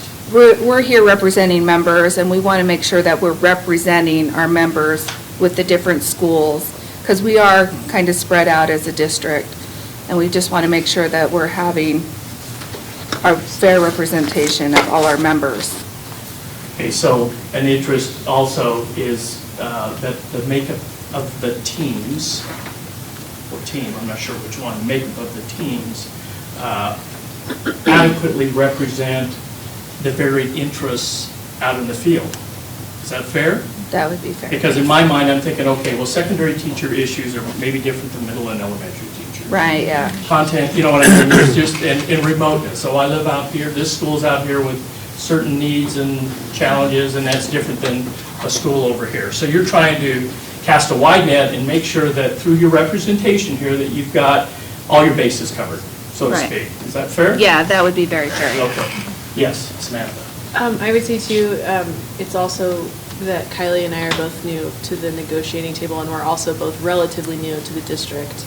We both came here from another school district, so for myself, I would feel more comfortable. I'm happy to be at the table, but I also feel like this is a learning process to me, like when Carol said that she's a learner, and I absolutely am too, and so that is one of the reasons that I'm really comfortable with the idea of tag teaming or whatever, so that I have an opportunity to learn, but also it's less stressful, and to give other people a voice as well. Okay, so I heard two things, but let me paraphrase. The first part, what I heard, Samantha, was that you want to do a good job here. And you're a learner, and, you know, this is a new thing for you. You're going to do a great job, I'm convinced of it. But your thought is there may be some issues, there may be something we're going to do around here when maybe somebody not at the table would be better equipped to deal with that. Is that what you're saying? Yes, absolutely. Okay. I don't know how to write that down as an interest, but it is I understand it. Oh, experience, that's good. Other Balancing interests out there? experience at the table. Yes. I have some observations. I don't know if they're necessarily interests, but I think when we look at group composition or composition of this entire team, if I'm going off historical numbers, we actually have a lower density of administration than we have had previously, because we have 2 trustees and 2 administration. So when we talk about representation, it's beholden on at least the 2 trustees within this group to be representative of not only administration, but of teachers, of students, and of the community. So we actually have a broader cross-section represented here conceivably than in previous years. That's the first point. And secondly, I think that if there's a need for people who are new to the game, so to speak, to have some confidence building, whatever, take 1 million caucuses. I mean, that's fine. Talk it out, right? Do what you need to do. We're not going to sit here and go, it's like, do it. I think that's important because you're here to gain experience and you should get the experience from the action. On the sideline, you don't get the same experience as you do when you are participating. That's observations. I don't really know if that's an interest, but just observation. So really, just to kind of sum up where I think I am right now, understanding you, we really have kind of 2 things going here. We have the issue of numbers. And right now, when I look at this, I see 4 and 4, right? I don't see 4 and 4 back there. And what I'm understanding, because you've told me, is that in the past, it's been equal there and here, right? And there seems to be, what I'm kind of picking up is there's something, it's not equal right now, and if equals to us is important for legitimate reasons, then what can we do to make it equal? Okay, there's 2 ways to make it equal, right? Yeah, there is. Add or subtract. Add or subtract. Well, I mean, let's talk about. Are these options now? Let's talk about, yeah, we can do that. Let's talk about just that one piece there. And I've got to make sure that I'm clear. I'm trying to be helpful here, believe me, but I'm trying to make sure that that piece, that thing about equal numbers is important enough for us to come to a solution, right? We don't want to let it, if it is an issue, we need to deal with it, right? Is it an issue? Well, I would say that I really appreciate what Rob said about how, as newbies, you feel comfortable with us calling as many caucuses as we feel necessary. So that makes me feel a little bit more confident in the process, just because I was worried about that.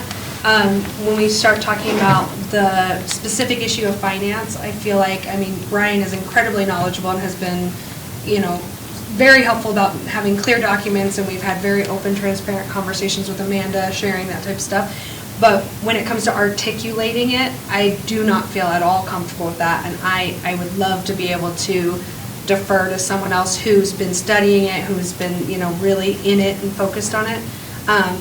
But Jamie, having been on the finance committee, doesn't feel comfortable in that role either. So then, do I go caucus and someone puts words in my mouth and then I try to articulate them back?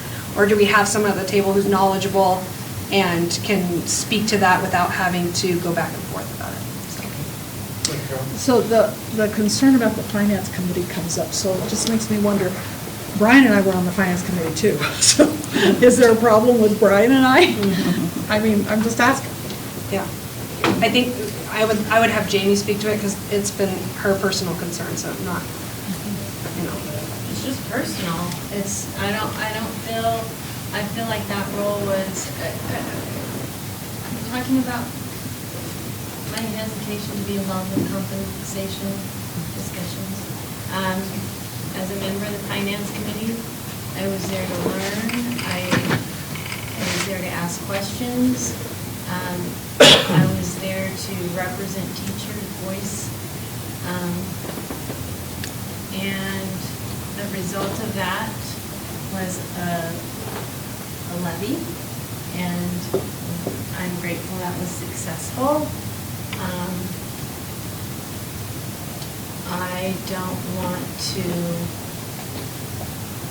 I see my role as different than your role in that situation. I don't want to be seen as a teacher that served on that committee in a self-serving role. I served on it because I have a background. I've done this before, and just to sort of piggyback on Kylie's comments, it's a steep learning curve. It's a steep learning curve from our end. We don't have a finance guy that comes in and gives us binders. You know, I mean, you share your information and you meet with us and you answer our questions, but just the learning curve of what questions to ask is steep. And so I see you are district office administrators that served on that committee also. I just feel like my role was different, and it is different now in this situation. So our being here doesn't cause you problems, because we were also on the finance committee, is what I'm asking. No, it's a. Rob? Well, I would say to maybe allay some of your fears or reservations. I mean, if you go back to the picture we got of the donkeys, right? Like when the two donkeys were eating out of the same bale of hay, that's kind of like you and Brian eating out the same bale of hay as we sit around the table, right? Like you shouldn't be afraid of him as an antagonist or someone on the other side of the table. He's a resource when it comes to numbers and data. That's his responsibility. That's his responsibility to the team as we move this forward. That's how I'd envision that in the interest-based system. So if you have questions about dollars and cents, Brian's not going to give you, the teacher, dollars and cents, and our team, our dollars and cents. He'll give you the dollars and cents. That's what I would imagine his role should be. So as we set ground rules or definitions, I see that as a value. I wouldn't, like, I'm trying, am I making myself clear? Well, I don't think there's any, I don't have any fear. He's a resource, right? And it's like. I totally see him as a resource, so I think you're sort of misunderstanding my. Yeah, I don't get your angst, because I think that. Let me paraphrase what I think you said, because I think I might get it, okay? You did some work on a supplemental levy effort, right? And you had a role in that effort. And I'm guessing your role was to promote it, analyze it, make a recommendation, and promote its passage. Is that fair? Participated. Well, to analyze it and make a recommendation, not necessarily to promote it, Okay. but the committee was to analyze it. And, make a recommendation. okay, and it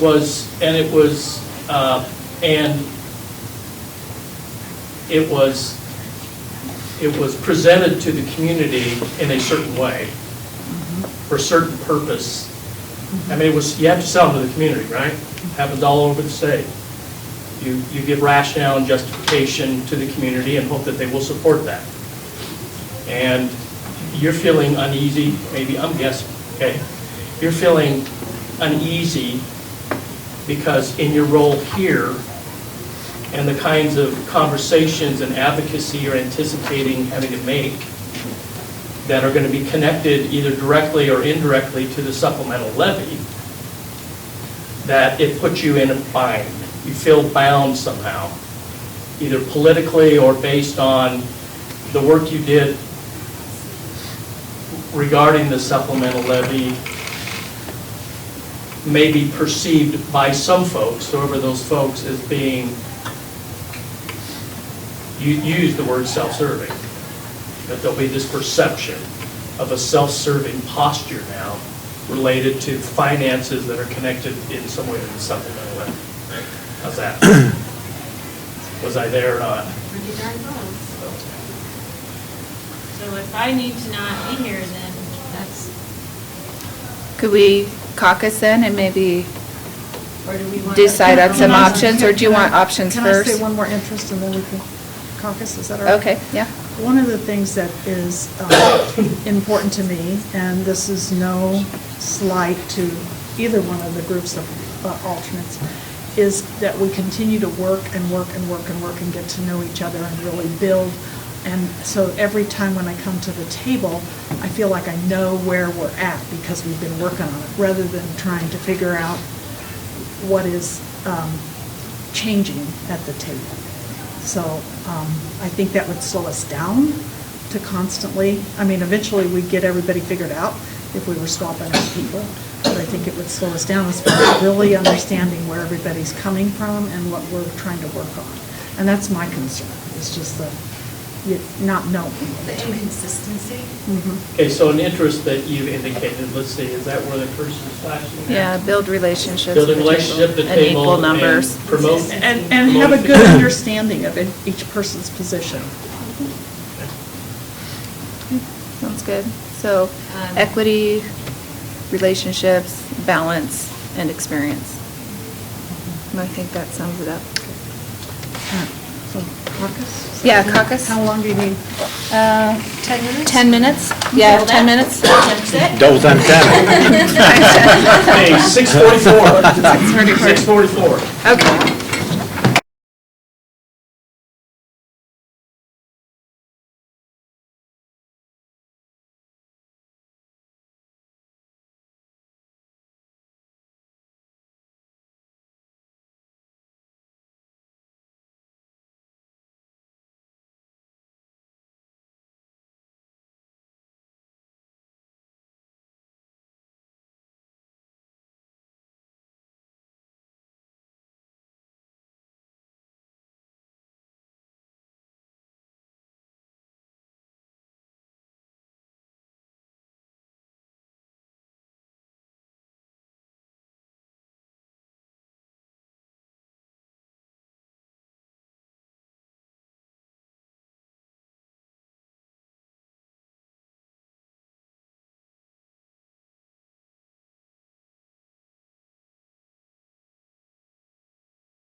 Here. Must have been that second. You guys soda had I that drank. long walk. That's it. Yeah. Both ways, we gotta go Both both ways. ways, exactly. We'll add on 4 minutes for travel time. Okay. And double. That was that 20% that we had. Yeah, right. 20%. You're the math guy, I don't. Oh, I hope so. Break.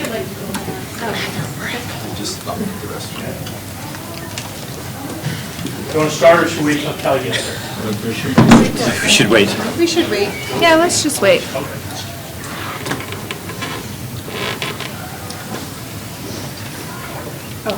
it? Yeah. I was telling these folks during break, I know a guy that works here, his name is Howie Royal. Oh, yeah. Howie.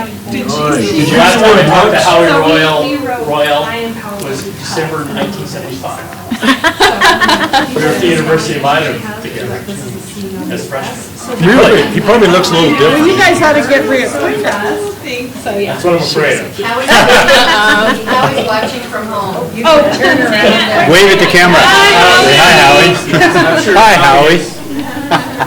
He's our Renaissance man. He's a redneck. He's a great guy. Yeah, he was a great guy back in 75.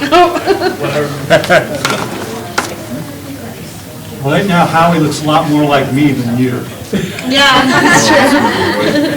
Well, I remember, he was quite a guy. Had a lot of energy, and he had a nice car. Oh, And he could get from Moscow down to Cary in no time at all. I'm sure. You know? Those speed limits were a lot lower than they are now. They were also a lot more flexible then, too, I think. Yeah, they probably were.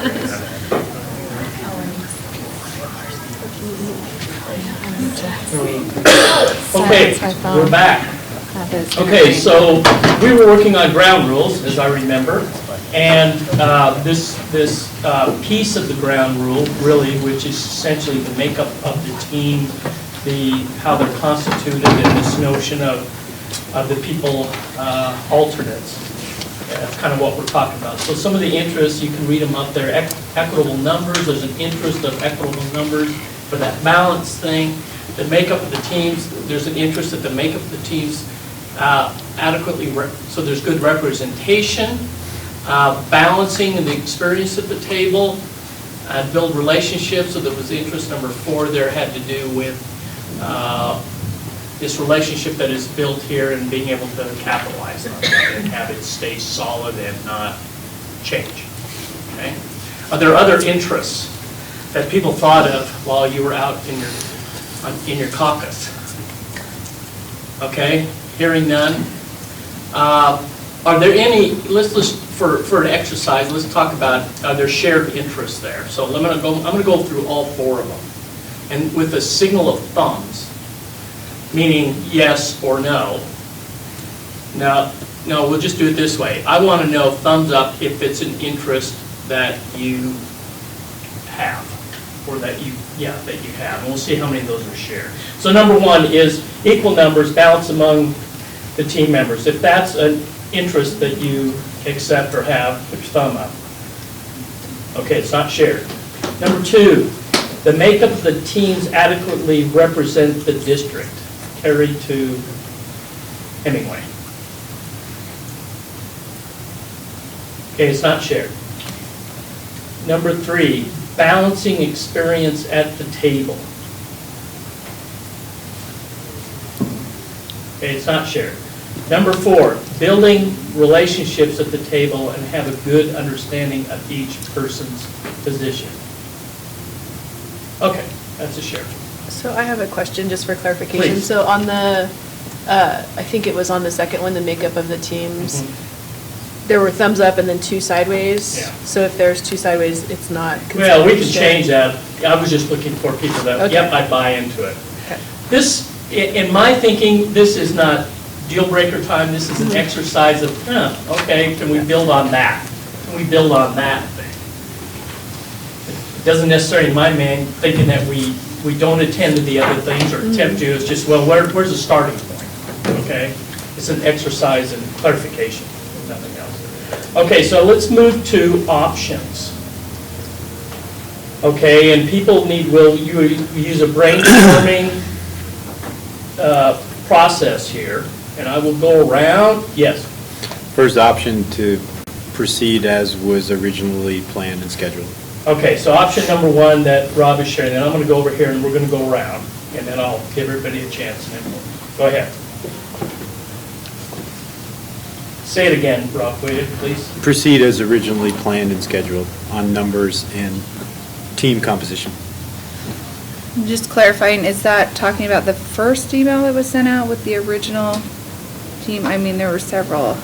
Which one are we referring to? Like, what is the original in your mind? The original was the one that I came to this meeting with the anticipation of and Which was? received of that there was going to be 4 members from BCEA and 4 members from Administration Board.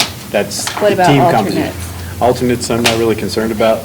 Okay. That composition is what it's going to be.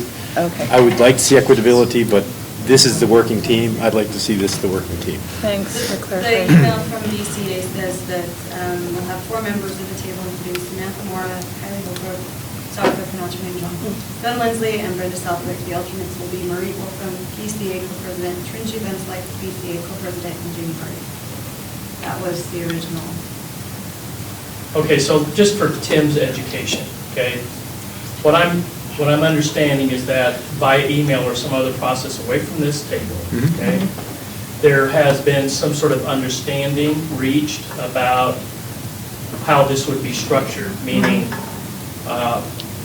I'm focused not on the people, but on the positions, okay, that it was going to be a 4 and 4 thing. A 4 and 3. 4 at the table, 3 alternates. Okay, so there was some communication about a 4 and 3. Do you have the district's email as well, as what they said would be? Did the district email have the alternates in Yes. there originally? Yes. Okay.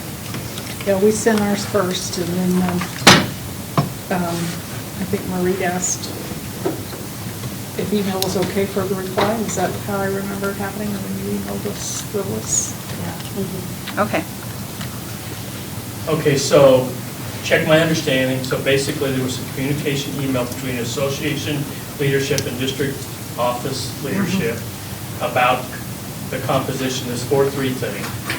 And there was an understanding, and in some way, it was agreed to. Is that right? Okay, I'm not hearing any no's. Okay. Other So, options? yes, we'll do that. So Rob's option is, let's go with that, right? Let's go with what was agreed to. Okay, Kelly, do you have an option? Yeah, we could add the extra alternate for the BC or the teachers representation.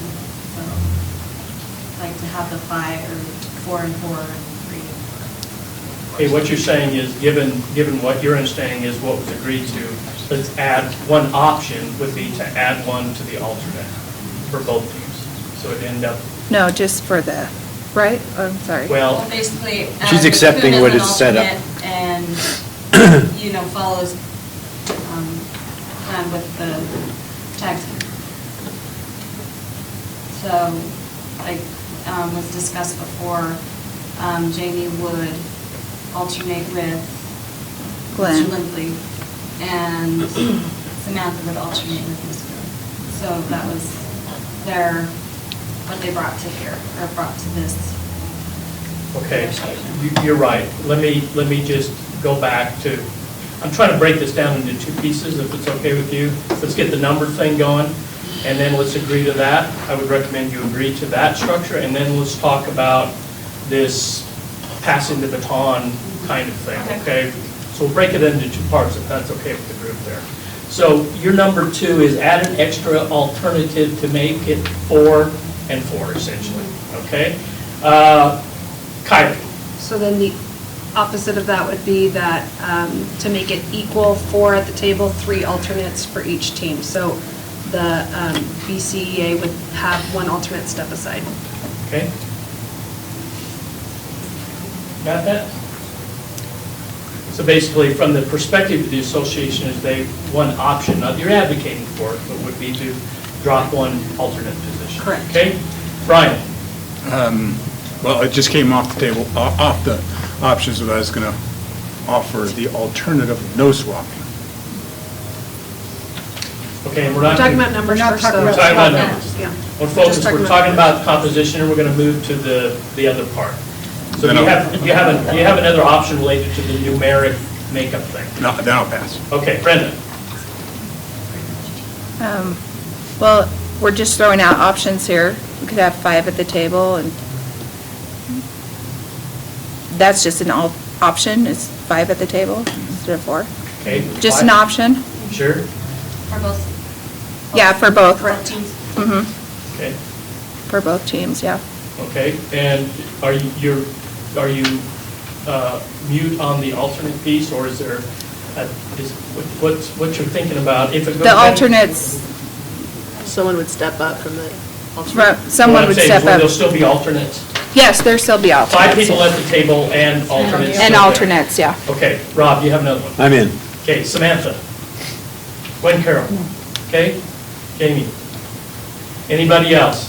Yes, Kelly. I guess another option would be to keep 4 and 4 at the table and just add an extra alternate to the administrative trustee team. Okay, 4 and 4, stay 4 and 4. Add one- Number 2 says. Is that too? And I think so that, Oh, okay. Yeah. Well, I meant, okay, I just meant that teams would be uneven, and my Yeah. suggestion at number 2 would, it would add- just be, Proceed as Add we, Susan. proceed Yeah. as we have. Right, so what you're saying is essentially is to augment the existing alternate team. presence, regardless of what might have been understood and Yeah. agreed to. So I Just guess 2 augment. would actually, didn't really reflect what I meant to offer as an option, is that the administrative team would have 4 at the table, 3 alternates, and the teachers team could have 4 at the table and 4 alternates. That's what you So need to say for just to number 2. proceed as it is Yeah. now. that's what Kelly initially proposed. Yeah, that's Okay, what so I let me meant. make It sure got I written- got that straight. It got written down wrong. So Kelly, Now- your original proposal as an option was 4 and 3, 4 and 4 4. and 4 and 4. Got it. And then this new option I offered was just for us to add an extra alternate, just keep what we have over there already, Okay. and just add an extra alternate. Okay, are there any other options that people want to put out there? This is just with the numbers, right? Right, Yep. just numbers. Just with the numbers, not swapping, just numbers. Okay. Let's look at number 1, and let's just kind of take a poll with some thumb action, okay? So, number 1 says, proceed as originally planned and scheduled, which is 4 and 3. And just clarifying, Kelly read out a list of names, and Jamie was an alternate, Glenn was at the table. So is that what we're agreeing to with number 1? Just numbers, no names. Just numbers? Just numbers, no names. Okay. Configuration. Yeah. Perfect. 4 and 3, so let me, who is, and again, this is, yes, I'm supportive of that, this is, I can live with it, this is no. And no could mean that I've got one of those other options I like better, okay? So let's just kind of take a poll. Number 1, let me see your phone. Whoa, whoa, whoa. I'm like, She wants to. I need to process all these, yeah, because we're just looking at numbers. It's different than if we were looking at the swapping option as well, so. Yeah, we're not swapping now, we're Right. just talking numbers. Okay. All right. Okay, so, number 1, let me see some thumbs on number 1. Okay, we've got one no, essentially, everybody else, so it's 1 no. Okay, how about number 2, add an extra alternative to the admin to make it 4 and 4. Okay, that's got a no vote on it. Number 3, the BCEA dropped 1 alternate. In other words, we'd end up at 4 and 3. Okay, it's a possible. It's a possible. And then number 5, keep as is right now. You skipped 4. Oh, I'm sorry, thank you. Have 5 at the table and both teams for both teams and alternates. How many alternates? I think what I remember is, well, I don't know. 5 and 3. 5 and 3. 3, 3. So in other words, it'd be 5 and 3. Is that what you're saying? 5 and 3. Say 5 and 3. So we're adding a person to the table, and we have 3 in the back. Yes? What do we have for signals here? Okay, we've got a couple no's. Okay? And then the last one, keep as is right now. 4 and 4. Okay, keep as is as I see in the room right now, regardless of emails or anything. 4 and 4, 4 and 5. Correct? 3. I'm sorry, 4 and 3. 4 and 4. 4 and 4. Okay, let's look at that. What's that look like? Okay, we've got some down thumbs on that. Okay, so let's focus on the ones that so far are possibilities. The BCEA dropped one alternate is where we didn't have any no votes. Does somebody want to, who put that up there as an option? Do you want to remind us what that was? The BCEA would drop one of their alternates.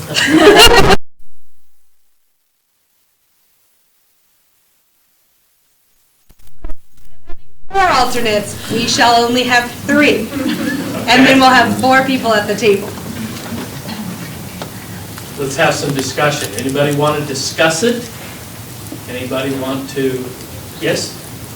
Well, I think it's important to know that when we grew in alternates, we were wanting to make sure that Carrie is a part of this discussion. We also, these discussions, and, you know, we also, I think it's been said already, but our leadership, our co-presidents are important in our discussions, and they are involved with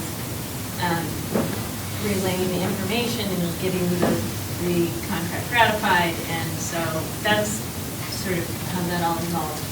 We have co-presidents, we have carried representation, you know, it's well intended. It's well intended. Okay, so anybody else want to talk or have something to share about number 3? Okay, so. Clarification, we choose who the alternate is that leaves the table. I mean, that leaves the alternates table. Yeah, it's your team. Okay. Just want to make sure. Okay, understood by everybody? And I don't know if this helps at all, but part of the concern, that at least I have, on trying to add somebody, is we've been working 2 months on this. Yeah. And you call somebody up tonight and say, tomorrow you're going to be here, and they haven't had the time to be a part of the conversations on preparing and understanding. Agreed. Okay, so let's take up number 3 as an option, and let's see before you do it. Okay, the understanding is that, you know, if we've got thumbs up or neutral thumbs, and that we've got that all the way around, then you all can live with that, and that's our agreement. Okay? That'll be out into the ground rules, okay? So let's see your thumbs on number 3. On options, we can have more than just one approved. I mean, one that's agreed upon, right? I mean, it is possible to have multiple. I'm just thinking of in the future, oh, well, this option there, I'm just going to say no to all the future ones because that's the one I want. Do you see what I'm saying? Because the order becomes important at that point of which options are, I'm just thinking. Big picture of future votes, you know. I'm just wondering if that's how it's. You mean on this subject or all? I'm just thinking general of the whole process. Okay, well, say it again, make sure I understand what you're saying. So let's say that I get my option up there first because we're choosing who's putting what options up where. I want to make sure my option's at the top because if it's at the bottom and the district wants this, they just have to put no on, even though I concede yes to this. I know that's more here's positional. Yeah, it is. Instead of the interest, but I'm just thinking of the future process. Okay, here's what I would say. And you all have to buy into this interest-based bargaining thing. And it's kind of like, and I use this, I hope nobody offends you, it's kind of like when I got married. It wasn't kind of like, I'm going to marry you, sweetheart, until I'm not interested any longer. It was kind of, for me, a commitment, a real commitment to what that meant to us as a couple getting married. And you all have agreed to go interest-based. And what that means, and Rob, this is not intended to be offensive, you were using an analogy or a metaphor. This isn't a game. This needs to be us being honest and upfront with each other.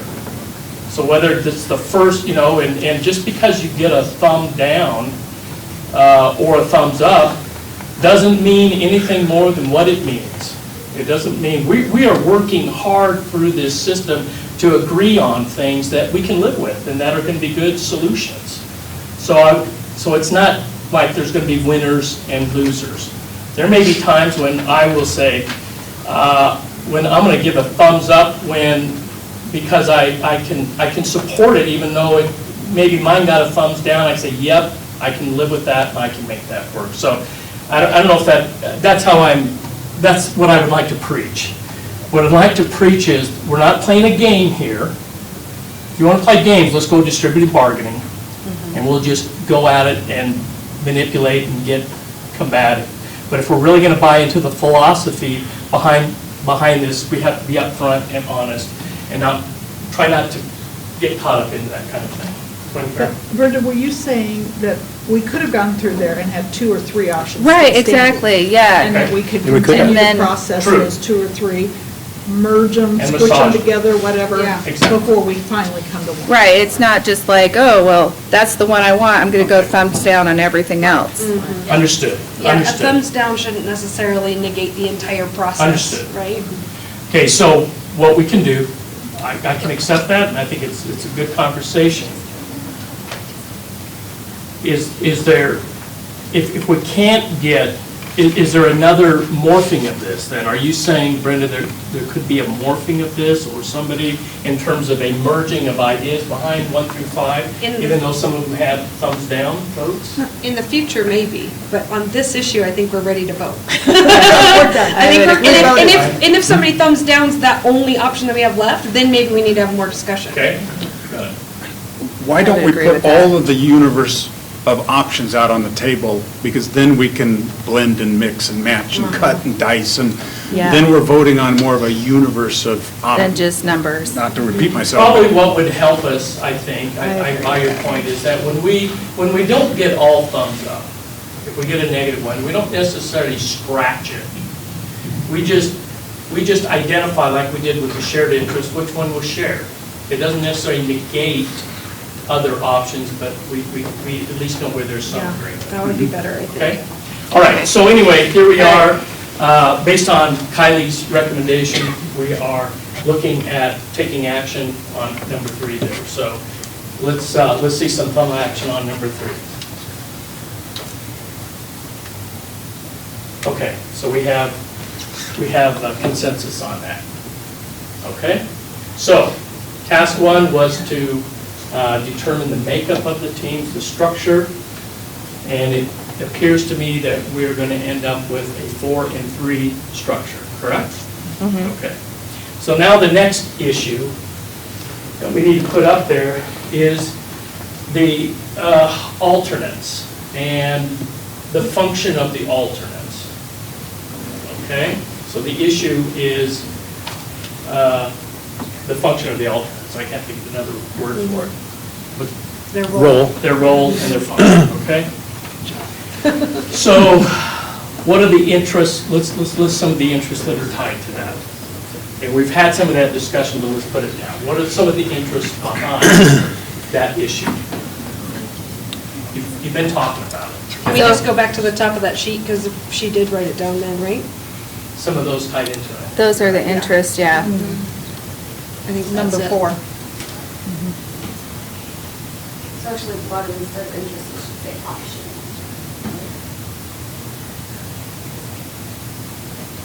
And I didn't think that we voted on interests in the, Yeah, we did. 4 was the only one. I know we did in this case, but I'm just thinking of the whole process. Do we normally vote on interests? Or Well, is the it interest usually we do is just the we just try to options? identify. Which ones were shared- common? Shared Right. interests, that's all. Okay. So do those same interests apply to what we're discussing right now, which is not the composition of the team, but the function and role of the alternates? All 4 of those? Well, number 3 doesn't really, because the alternates really, unless we allow for Substitutions. substitutions.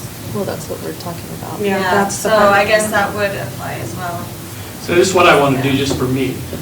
Copy and paste those interests there and bring them down below, bring that section down below there and paste it underneath the new issue. Okay? Are you following me? No. The issue right now is the composition and function, the function of the alternates. Is that what you're wanting? We have a new issue. Yep. The issue is the role and of Switching, yeah. of alternates. Okay? There you go. Perfect. And those are the interests we pulled down. Do they still apply? Number 1, whoever put it up there, equal number, does that apply to this function of the alternate? Does it? Yeah. Okay, I'm not hearing anybody saying no. How about number 2, the makeup of the teams adequately represent the district? Does that apply? Okay, it does. How about number 3, balancing experience at the table? Does that apply? Okay.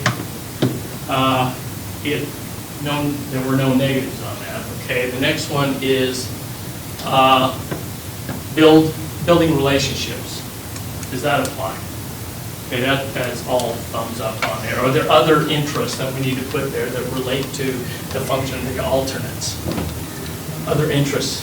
I think, go ahead, speak. I think the interest would be to put alternates in place when there's a conflict of interest that is felt. Or is that Personal conflict. Is that an option or is that an interest? It's an interest. It is. Well, Function of the alternate. Okay, yeah, I see what you're saying. Alternate. Sorry, I have to think out loud sometimes. We have an interest in preventing conflicts of Yes. interest. Is that how we would word that? Are you okay with it that way? Your interest was avoiding conflict of interest, so. Okay, right. Here. Okay, anyone else? What other interests are there out there related to this issue we're taking on? Yes. An interest in having alternates is so that if somebody falls ill or has a family emergency or something, you have people that have been at least hearing the conversation the whole way through and step Knowledgeable right in. backups. Yeah. Okay. We have guest members, or is that what we call them around here? Knowledgeable backups, the purpose of it, okay? We get the idea. The concept is that alternates important, it's good to have them there because they're kind of up to speed, and if they have to sit at the table, they're not starting from 0. Okay? Any other interests people want to share with this? Do you want to dance? Right? Well, I think there's an interest in having new people at the table and encouraging members to participate in the process. Okay.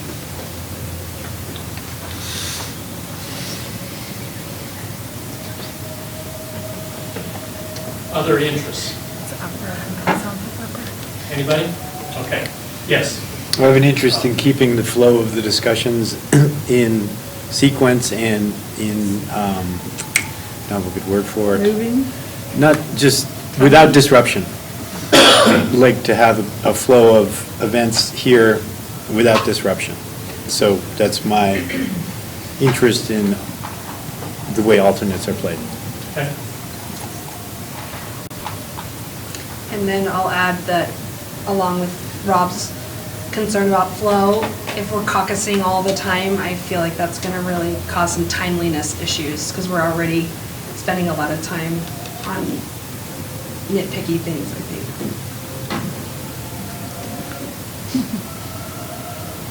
Okay? Other interests related to the function and the operation of alternates. Okay, hearing none, let's go through these and see if they're shared or not. Number one, sign, let's just check it out. Equal number, balance among number of the team members. Where are you on that? Okay, that's okay. It's shared, let's color it. The makeup of the teams adequately represent the district. Okay, that's shared. Balancing experience at the table. Okay, that's shared. Okay, building relationships at the table and have a good understanding of each person's position. That's shared. Allow alternate to step in when there is a conflict of interest.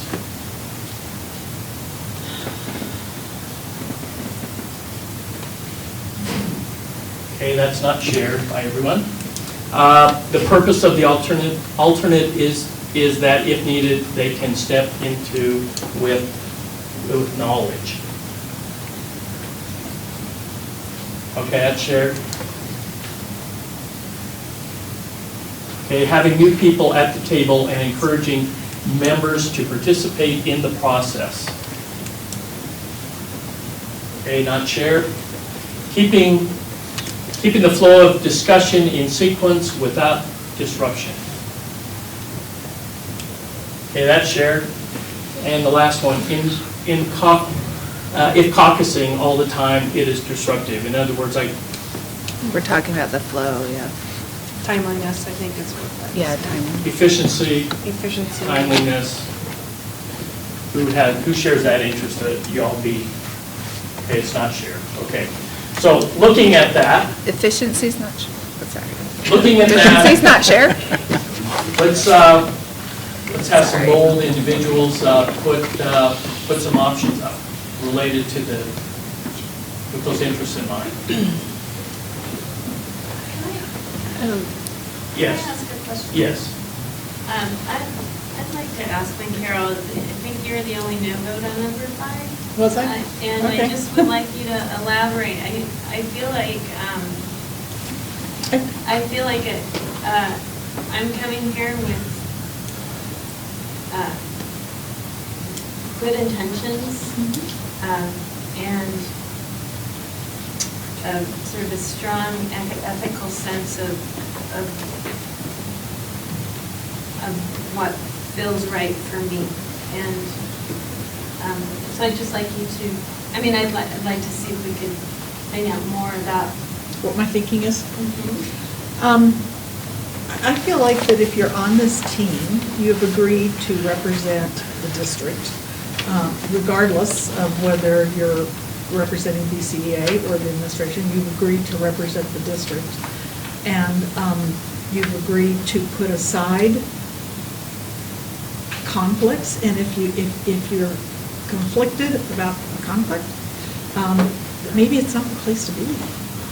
I mean, all of our trustees have individual positions and opinions and constituents. Brian and I have individual interests and concerns and stuff, but part of being part of the team is to say that we can put that aside and work on what is best for them. And so I guess I just feel like you either can put it aside and be a part of the team, or maybe it's not the right place to be. Okay. All right. Kelly? I kind of feel that with number 5, it may set a precedence, and it could cause, problems in the future. I know that we're negotiating for now and for this year, but we also have to kind of think about the future of it. And it may cause, for the sake of ease and simplicity, it may make things more difficult than it really should be. That makes sense. Is that an interest? Setting a precedent. Yeah, setting or not setting a future precedent. So not setting a precedent. You know, when we go through this process, by the way, it's perfectly appropriate from my experience, if, you know, because we're going to have discussion, there may be other interests that surface, and then we can add them. So make sure we are, you know, reflect what you're saying up there. Yeah, you know, just consider the ramifications of, you know, future negotiations of, you know, how it will affect, what effect it has on the future.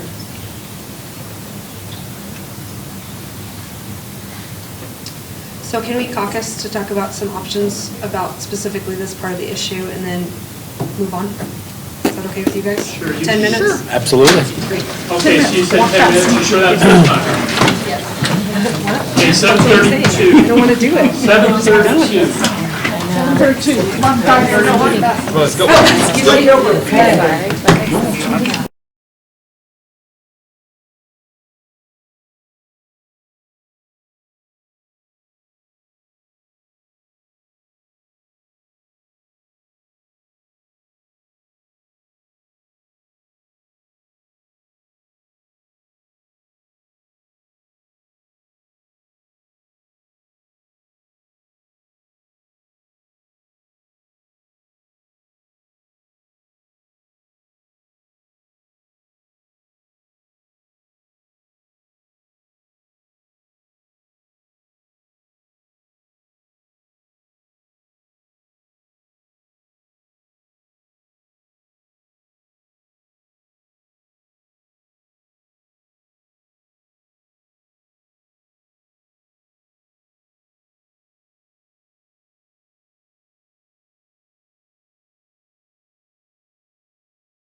I don't know if those bleed into one another, what that would do. So, I don't so know. would this be accurately reflective of your option? That when, the issue really is Glenn being able to support the teams here when it comes to the finance piece, right? Correct. And Jamie, for reasons, would like to swap with Glenn when those issues come up, okay? Regardless of when they come up, whether we do finances first, second, third, or intermittent or whatever, the notion is that when it's finance time, there will likely be a swap if that's what the group agrees to. Is that correct? Yes. Okay. And the other piece of that is that I would stay at the table. Pardon me? That I would stay at the table is the other part of that option. Okay. It's not up there. All right. Yes, Jamie? Just clarificate, or just additional information, as far as the relationships, Glenn was here last year. So there's a relationship, and that's part of our confidence in this idea. Is that he's not a new person. Okay, everybody knows Glenn, they've worked with him, he spent time at the table. There are some relationships there. Kelly? So I need some clarification on the caucus situation. As far as when you go to caucus, who will be going when, when Jamie's at the table, who will go to caucus? When Glenn's at the table, who will go to caucus? So Same that people, both. both times. So who will be at the alternates table? Is that something that you've decided, or? So, did we agree to that? So Tringy would no longer be at the table. So it will be Glenn, Marie, and Susan as our three alternates. And if Glenn and Jamie switch, then Jamie, Marie, and Susan would be our alternates. So it doesn't add to our team at all. Yeah. Thank you. I have a question about how do we define what is finance and what isn't, and maybe that's because the only thing a district has is resources. And so whether it's paper money or people or time, it's all, to me, finances. So I'm having a hard time with what's finance. Good. Well, when I've done this before, we've had language interest, and contract language interest, and then we've done compensation. So it would be the compensation. Okay, so when we get into the compensation piece, that's when you would envision Glenn coming to the table. So maybe we change Correct. finance discussions to compensation. Maybe the language of that option could change. I think I have an option. Who put that option up there? Is it okay? Can we Yeah, change it? that's Okay, we can change it. Okay. Let me ask this question before, and I'll call it. But here's what help me understand this. When you all go into caucus, what's the understanding? Is the understanding that the people that can go in caucus are the people at the table and the alternates, Yes. right? Yes. Okay, that's agreed to, Right. right? Yes. Okay. Shoot, huh? And we've agreed to how many alternates we're going to have, right? Yes. What's the number? Three. 3. So there would be 7 people in a caucus, no Yes. more, correct? Correct. Okay. Correct. Yes. I have an option. Yeah. Build off of option 1, take option 1, define that tomorrow night's conversation will be dedicated to compensation. The duration of that meeting will have Glenn at the table, not Jamie, and there'll be no disruption to flow, and that's how we'll make it work. Okay, did you catch that? So the compensation discussion will take place April 26th. And then in Jamie's. For the duration of that meeting. I already talked. Are you sure? Yep, go ahead. I would offer a third option, Okay. That their team, Samantha stays at the table And Jamie and Glenn swap when they feel they need to swap on whatever nights they need to swap, because I don't know we'll finish with compensation in one night. So can I ask clarification on that? Is that, how is that similar or dissimilar from number one? I only see it as dissimilar to what Kylie had said in regards to a single swap. And I don't know if that was still alive in her option one or not.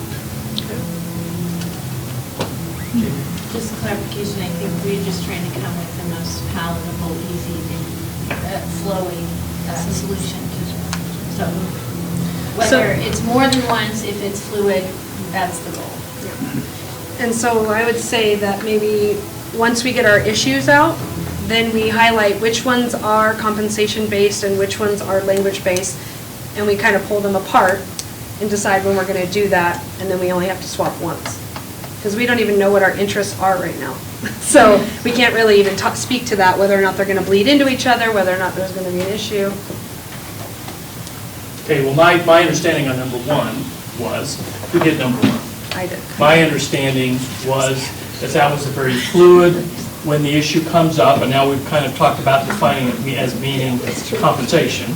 Yes. That when, through the course of doing our business, the issue of compensation is being tackled, that's when the association can make their swap.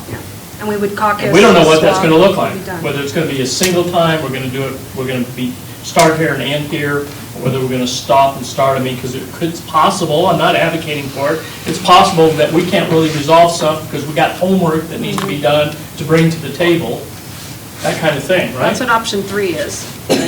Option 1 is swap once and try and compartmentalize what our issues are. Okay, so option 1 has to reflect the fact that this swapping is only going to occur once. Switch with Glenn once for compensation. Okay? And then the compensations grouped when the interest comes up, and the language is grouped when the interest comes up as well. Is that correct, Kylie? Yes. Can I just add, I think language could easily involve finances. Okay. Because there's not many resources in the district that don't involve some kind of time, people, whatever. And that's helpful for me to understand, not having seen issues before. I appreciate that. Thank you. Hey, this is what I heard because I'm not very creative. Just checking here.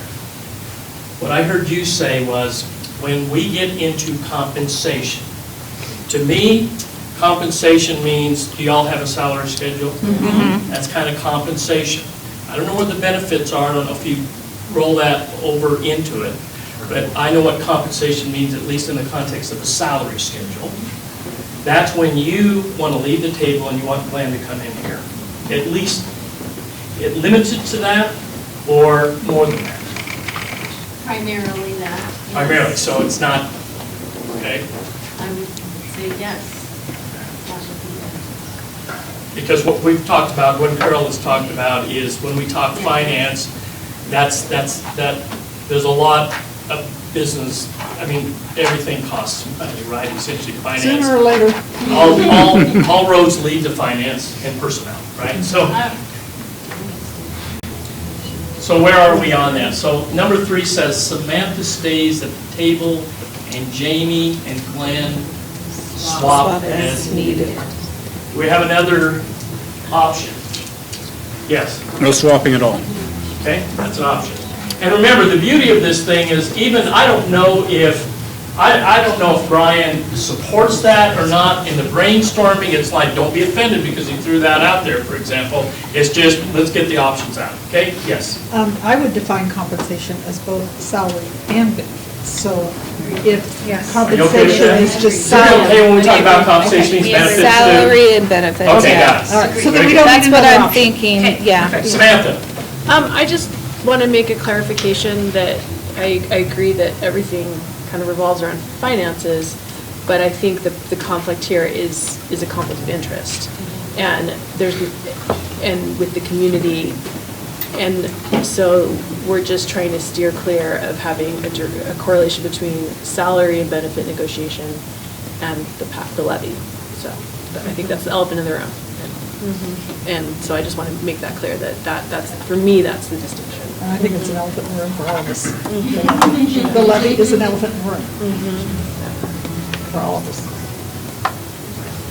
So what you said, Samantha, I heard what you said. From the beginning here with the conversation that we were having with the group here about your dis-ease, your unease, is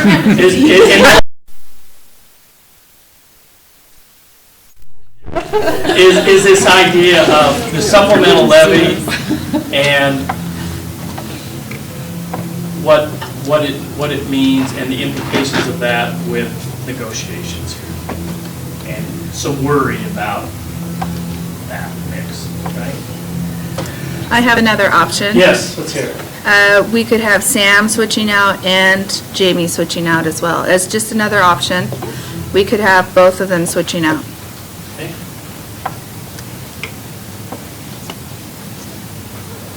Other options? Nope. No? Other options?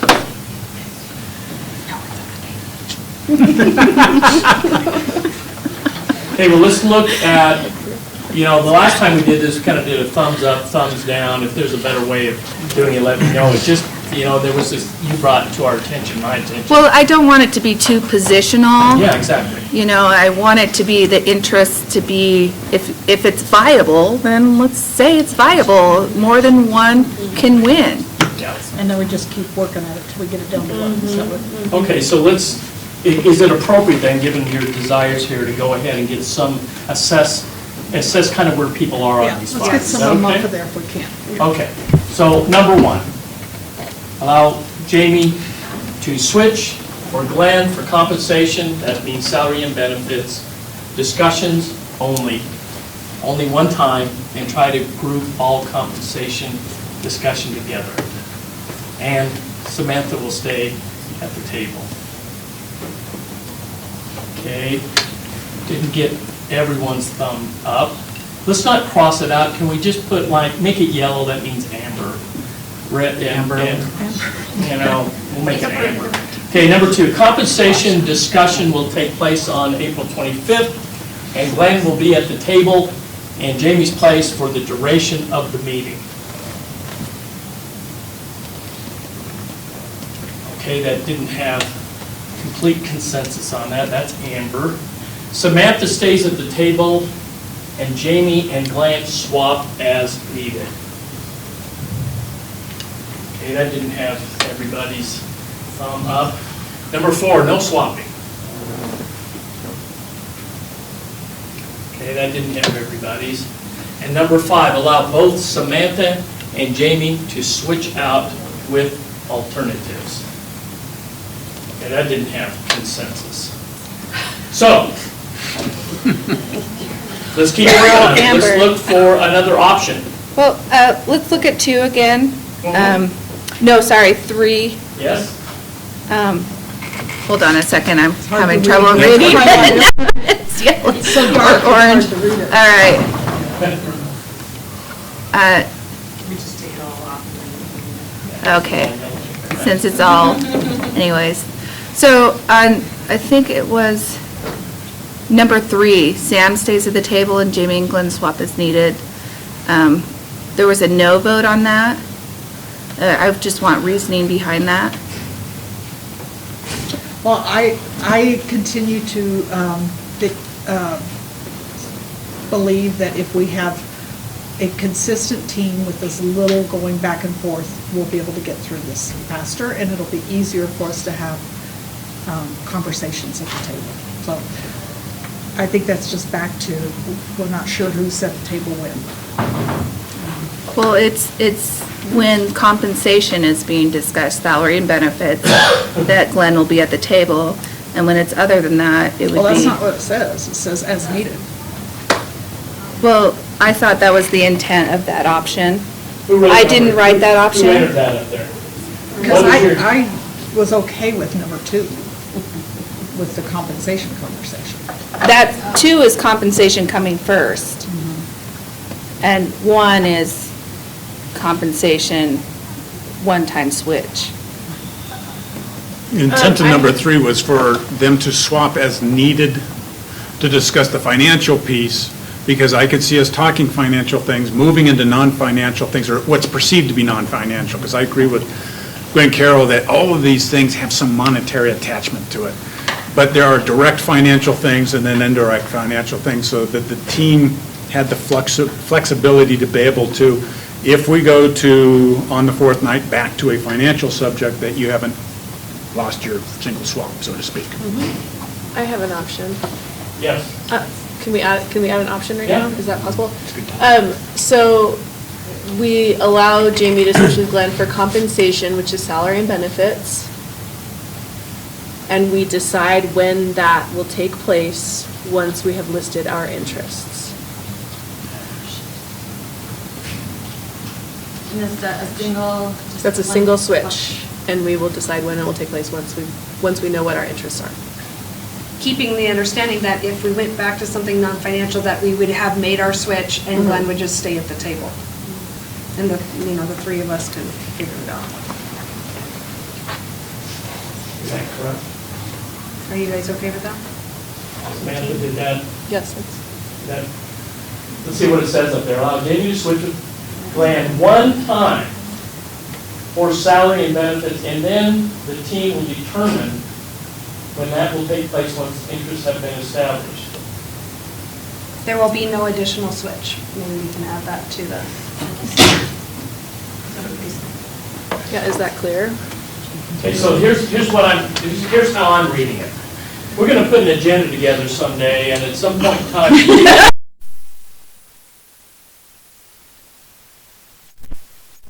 the compensation. That's the Right. issue. And And benefits. given Jamie's desire and our ultimate agreement at some point in time, that is when she would like Glenn to take her spot. And what I'm understanding, though, is that swap can only occur once. I'm asking a question. That swap can only occur once With this option. Correct. with this option. Right. So even if we don't conclude the issue, we're either gonna stay on that issue until we're done with it, or if for some reason that doesn't happen and we discontinue it without conclusion and work on something else, then get back into it, then Glenn can't switch back in. It's like one shot, it's like a deck of cards, you got one trump card and you can only play it once. Is that what that means? Was that rhetorical, or are you looking for an answer? I want to make sure we're clear what that That's means. how I hear that. Is that what read. Samantha means? That's how I hear it. read. Well, yeah, I mean, in what you were saying and coming here with good faith and hoping, that we're going to have successful negotiations, I have full confidence that we will only need to discuss salary benefits one time, and Glenn will be in for that discussion, and then we will go back to this team once that discussion is successfully resolved. Okay, good. All right, any other options?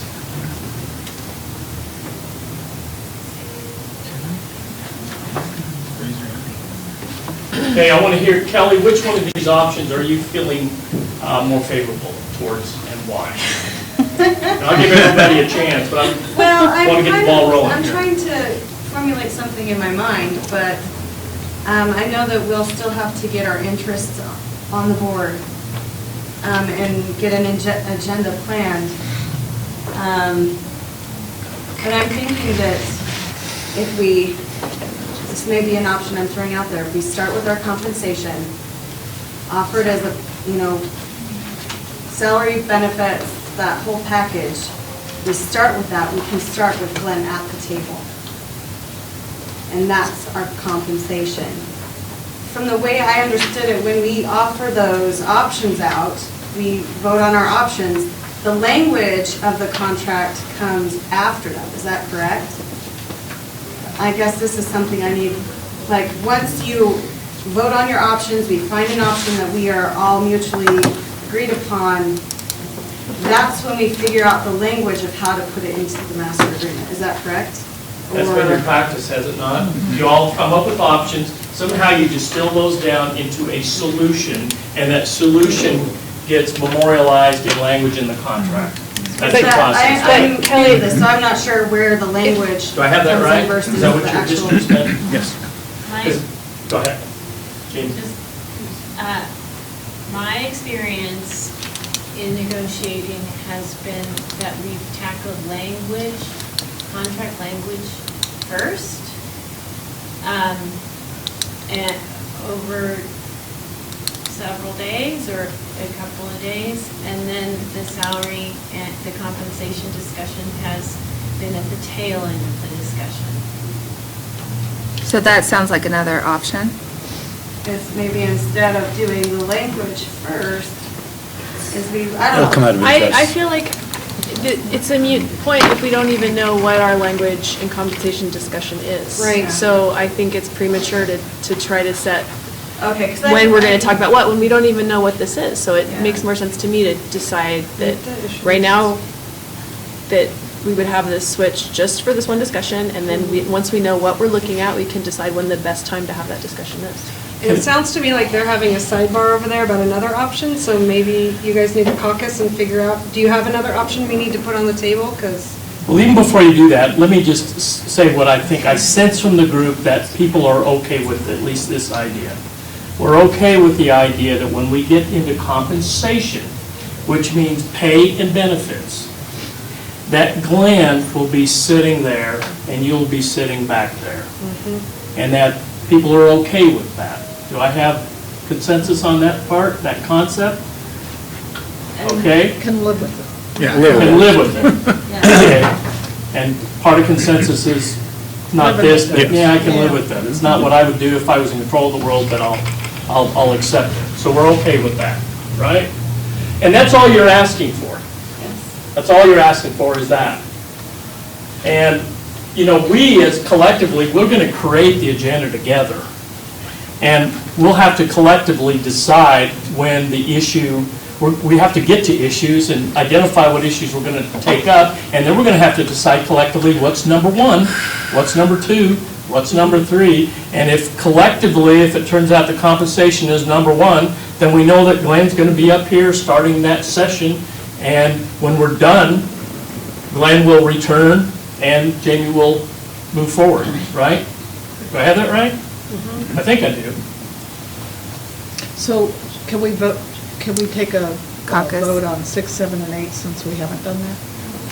The others, none of them survived. None of them survived. Okay, so 6 is allow Jamie to... Does that mean they're dead then? We can't go back and No, it just revisit means that them? they weren't agreed to. But we didn't, but these But 6, the- 7, and 8 are new options. So let's get a sense for 6, 7, and 8. Everything else was amber, if I remember correct, right? So 6, allow Jamie to switch with Glenn, one time, for salary and benefits. And the team will determine when that will take place once interests have been established. There will be no additional switches. Let's see your thumbs on that. Okay, we've got a green light on that one. Okay, number 7, start with compensation, salary, benefits with Glenn at the table.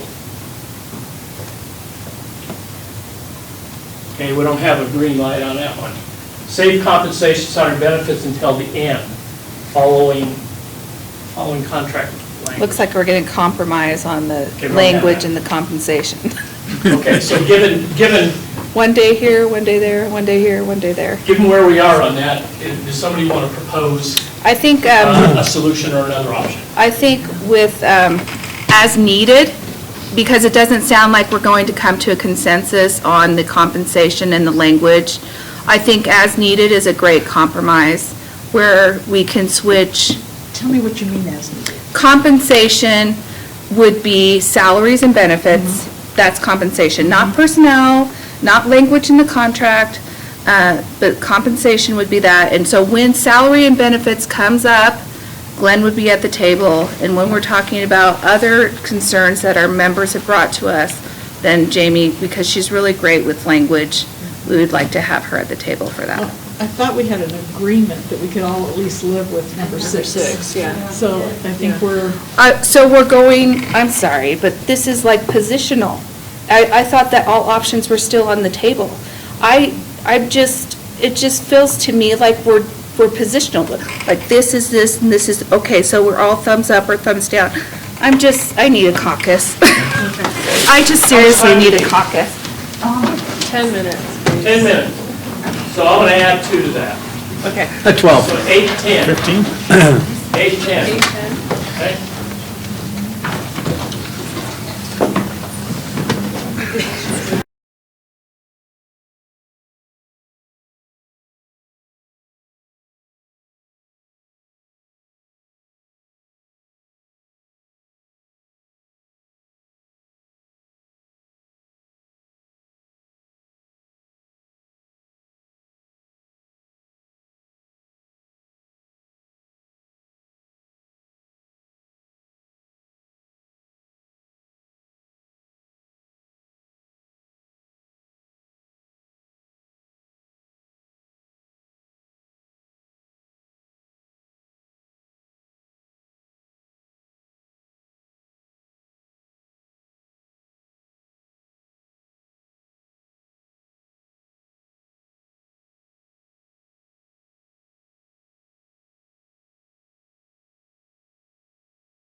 You want to talk about throwing under the bus? This one's the master. She puts it in. That's my asterisk. Okay, let's go back to work here. Wait, Carl, you have something to say? Yeah, I think we need to clarify how we're doing this, because this is what we've done in the past, so this is at least the way I'm operating. That if anything got a no vote, it was gone and done. We didn't go back and rediscuss it or anything like that. We just kept on going with those that had stayed alive, either with I can live with it or thumbs up. So that's my understanding as I come to this, and so I guess I'm a little confused about, are we changing that? If we are, just tell me. And we vote on something and then we go back and vote again on everything again. So I don't know, how are we doing this? Well, I just want to say, I've done interest-based bargaining before, and this just feels, to me, it feels very positional, like tick for tack it feels like power play. I've done interest before, and this just feels so, it doesn't feel like we're working as a team. It's like, it doesn't feel interest-based to me. It feels positional. And I've done this before with interest-based where and we can move along and it just feels, it's tick for tack, and I'm just not used to that in an interest-based environment. And I agree with Gwen Carroll. I mean, if we're voting stuff down, then it's okay to take it off the table. But I think what Brenda was trying to do was say, okay, here's one we've mutually said it's okay. Now do we tweak it a little bit? Now do we change it a little bit? Now do we discuss it? Should there be an ability to maybe take a piece of number 1 and put it on number 6 if we need to? And that seemed like that was like steamrolled no. Okay. So that's how we interpreted that. That's not my interpretation. That's in previous experiences I've had, they morph, right? Like if it gets new, morph it, take it, blend it, do what you want to do. That's how it works. But you don't go back and so we revote. have that team understanding. I agree, yeah. Team understanding. You don't go back to what was Absolutely. gone, but if you can tweak it, if you can change it, if you can put a little bit into it, Yeah. make it different, add 2 together, take some things out, however you want to do that, that flies. Okay, perfect. That's my understanding. That's clear to me too. Well, and just as the options were being discussed later on, we're coming up with compensation versus language, and that to me changes the previous options that we had earlier, because when we're specifically saying, well, this is going first and this is going second, but I'm trying to come to a compromise in the interest of moving forward. It seems to me that we're not going to agree on which is first, compensation or language, so maybe a good compromise, and in order to do that, we would have to be able to switch out more than one time if as option 7 and 8 are saying that. I agree with you, and I think that part of that is the switching component. If the switching component didn't exist, then the designation wouldn't have to happen, because now we're dealing with a variable that was not previously there. Mm-hmm. So now we're trying to compensate for the variable, and the variable complicates matters, because all of a sudden then there's a moving part versus a team, which was one of my early points, was that the flow and the teamwork at the table needs to exist for this process to be expedited. We are not expediting it right now. Yeah, I agree. I fully agree, and I do want to move forward. I do. But we have in the past had a bigger team at this table, and which has allowed us to represent all of our members. And it's been cut, and maybe, we were at fault for not bringing that to the attention earlier. And I want to move on. But we're setting the foundation for what's coming next. And I just feel like this process is so tick for tack, it doesn't feel interest-based to me. Okay. My own experience is kind of what Rob talked about. It's kind of a morphing, I'll manage this thing the way you want it to. It doesn't have to be the way I've done it, or what has worked for me in the past. It's how you all want it to work. So what we've done, rightly or wrongly, is we put options up, and we've got a sense of where people are coming from on those things. We did the thumbs thing. We didn't cross them out. I asked the ladies here not to cross them out, because that seemed to indicate it was off the table and it was not up for consideration. That might have been a desire. It might not have been a desire, but it was really in respect of what your questions were earlier. Right, was, because- Okay, let's leave them out there, then we can morph them. It changes how I'm going to vote if we can't go back and revisit options. That, seriously, and then when you bring up new stuff to the table, then you're limiting what you can bring, you know. I get that, and way I'm going to move forward. But I can move forward with those rules, The way I'm that's going to move fine. forward on this is the way I'm doing it right now, until y'all collectively tell me, stop doing it that way. So right now, we've got 8 things up there. And we know that number 6, Well, I don't think we have 8 things up there. If we already voted 1 through 5 is gone, then we can't discuss those maybe I see further. them up there. From But T's from what perspective. what Carol's saying, is we can't go back and discuss 1 through 5. We 'cause- haven't done that previously. We've added more options, which you might grab something from up above. Yeah, Which yeah, is and what- that's my point, that's the Yeah. Which is morphing what you process. started You doing. just don't keep. That's going what I back was and doing. revoting and revoting and Exactly. revoting. Exactly. Agree, yeah, we don't need to vote on those options as clear-cut options, but I think she started to kind of try to morph number 6, and then your comment made it sound like, oh, well, we already talked about that, and we're definitely not going to do that. Which And was that's what I number think where the 3. frustration came from. Yeah, so. because 3 was swap as needed, and I tried to bring that in as a compromise down below, and So it Brenda, was do you not have well a- received. So do you have an option Do you have- 9? I do have an option. Let's hear it. So allow Jamie and Glenn to switch. Obviously Glenn talking about salaries and benefits, Jamie talking about language, and switch as needed. So essentially 6, but as needed. Instead of there will be no additional switches, it'll be switch as needed. And our hope would be that we look at our issues, we compartmentalize them into language only, salary and benefits only, and we determine our agenda so that hopefully we only have to switch once. Or we parking lot every single thing that has to do with finance while Jamie's at the table, and then we talk about finance at the end. I mean, that's another compromise we could do. Okay, well, let me make sure I understand number 9. What number 9 says to me, Okay. it says, when we at this table, whenever we do it, whenever it occurs, whether it's first, last, or intermittent, when we are talking about salary and benefits, It's Glenn. a switch will occur. That's what that says to me. Right. Is that what you intended to say? Yes. Okay. Just for salaries and benefit, Glenn at the table. Right. So when it says And- switch as needed, related to salary and benefits. Right, it's just like 6. The difference between option 9 and option 3 is that we try to group, once our interests have been established, we're trying to group them so that they are all together, but with the understanding that maybe they're not, maybe something else comes up, and we want to be able to have a little more flexibility. So the addition to number 9 needs to be, interests will be grouped based on 2 categories. Are we talking about interests, or are we If talking about possible, issues? right? Do you mean to say issues, not interests? Issues, I'm sorry. Issues, yeah. Issues will be our agenda, correct? Yeah. Yeah. Got it. So issues will be based on the 2 categories of salary and benefits and language, contract language. So like compensation. Sorry, yes. Yeah, I think we defined it.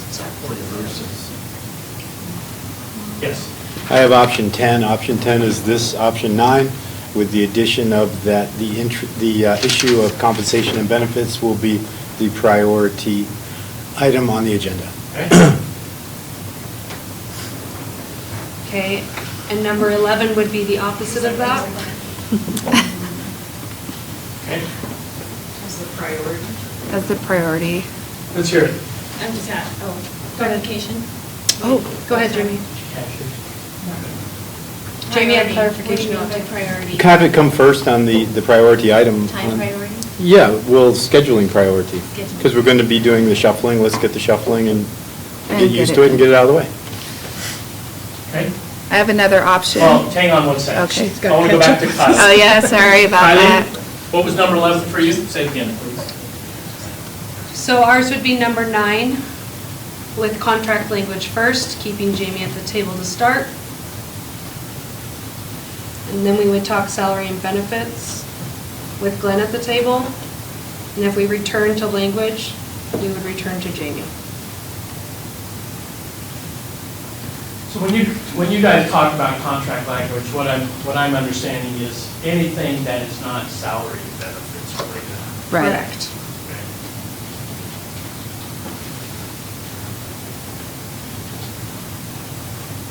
Okay. So then maybe it's not so much as needed, flip-flop, but just if we return to language after discussing salary and benefits, that we put Jamie back in. Okay. Number 12, or questions? Yes? Are you clarifying? No, I think 12, I have 12.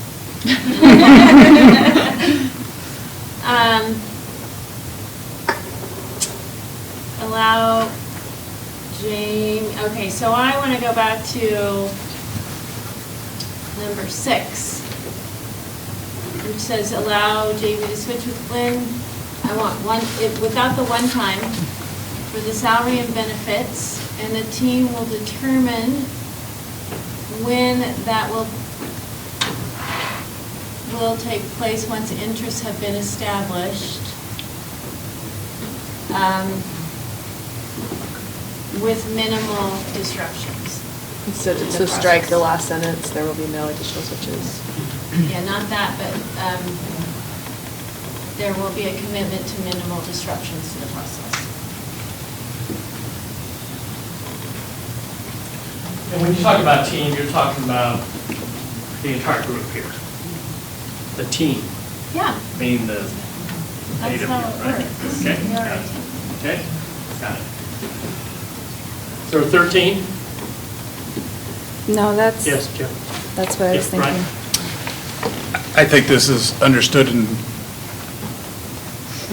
vetted, but just to make sure that it is completely clear on the table, number 13 would be Samantha, Brenda, and Kylie remain unswappable at the table. We are glued to our seats. That's right. So 13 applies to 10, 11, and 12. 1 through 12.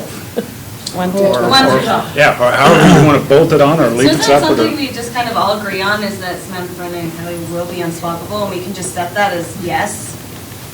And that's understood? So the only people we've been talking about swapping are really Jamie and Glenn. Correct?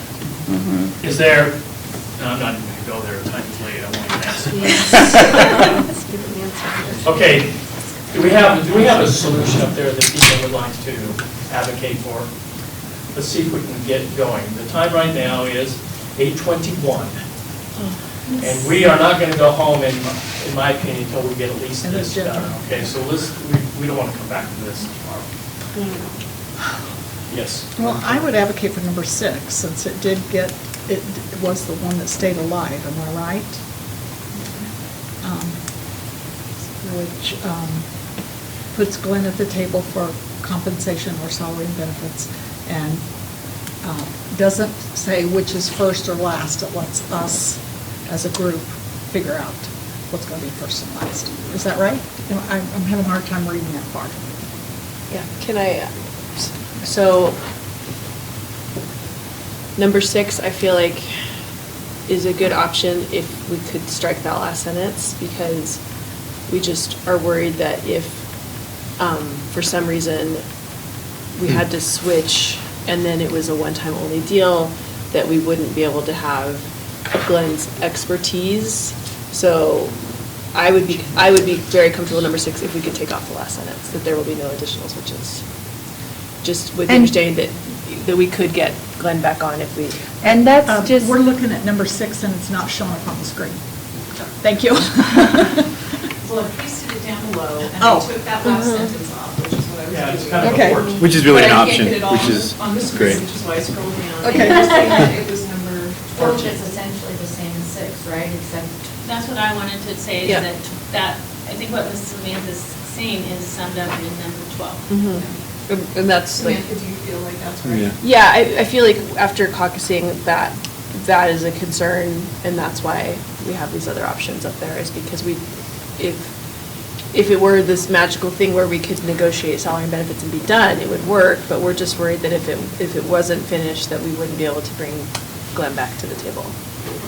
And we want to have him there for that piece. Okay, so really it's coming down to this in my mind. there is agreement, I think, slap me down if I got it right. There is agreement that we're going to allow, that people are feeling okay about a Jamie Glenn switch, okay? Only when it deals with salary and benefits, okay? So if that's right, then the next question is, are we going to allow kind of an organic, when we can't predict, we're flexible, we're okay with the idea that, whether it's first or last, or whether we start and have to stop and then re-continue it at some other time, intermittent, let's say, I'll use that term, that we're okay with the switch to work that way, regardless of how we structure the issue of compensation. Regardless of how it's structured, we're going to allow Glenn and Jamie to swap. And it could be once, it could be twice, we don't know what it's going to look like. It's just, because when we get done here, we're going to set the agenda, and somewhere on that, we're going to have to collectively agree the order of operations, so to speak, in terms of what's the first issue we're going to take, what's the second, what's the third. And we're going to have to the best of our ability, decide what's number one and what's number four. And so, we don't know that right now, do we? We haven't decided that. But we need to decide this swapping thing. So let's hear somebody advocate for another solution. Or are we okay with number 14? What was 14? Let's look at. Can you look at 14? We deleted it, so it's essentially 12. Okay. It's already up there. It's already up there. Allow Jamie to switch with plan for salary benefits, and the team will determine when that will take place once interests have been established. I don't know if it's interests as much as issues. Issues, yeah. Can we switch that? Number 12. Switch interests to read issues have been established. There will be a commitment to have minimal interruptions. In other words, if there's some way that we can manage to the best of our ability to kind of take on that topic and start it and complete it with having to stop and have it, interrupted with some other issue, that will be our desire. So can we vote on that one? Number 12? I'm questionable about how do we define minimal though? That's kind of,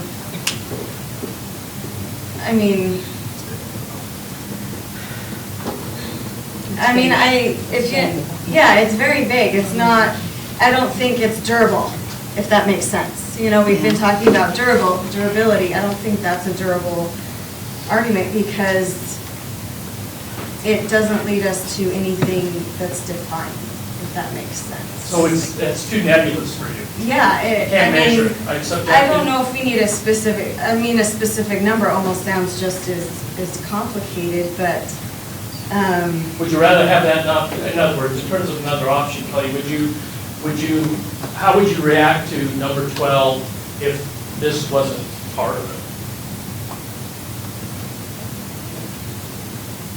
I think that would probably almost be better because then we as a team can, if we feel that it needs to take place, it can, but it just, I don't know.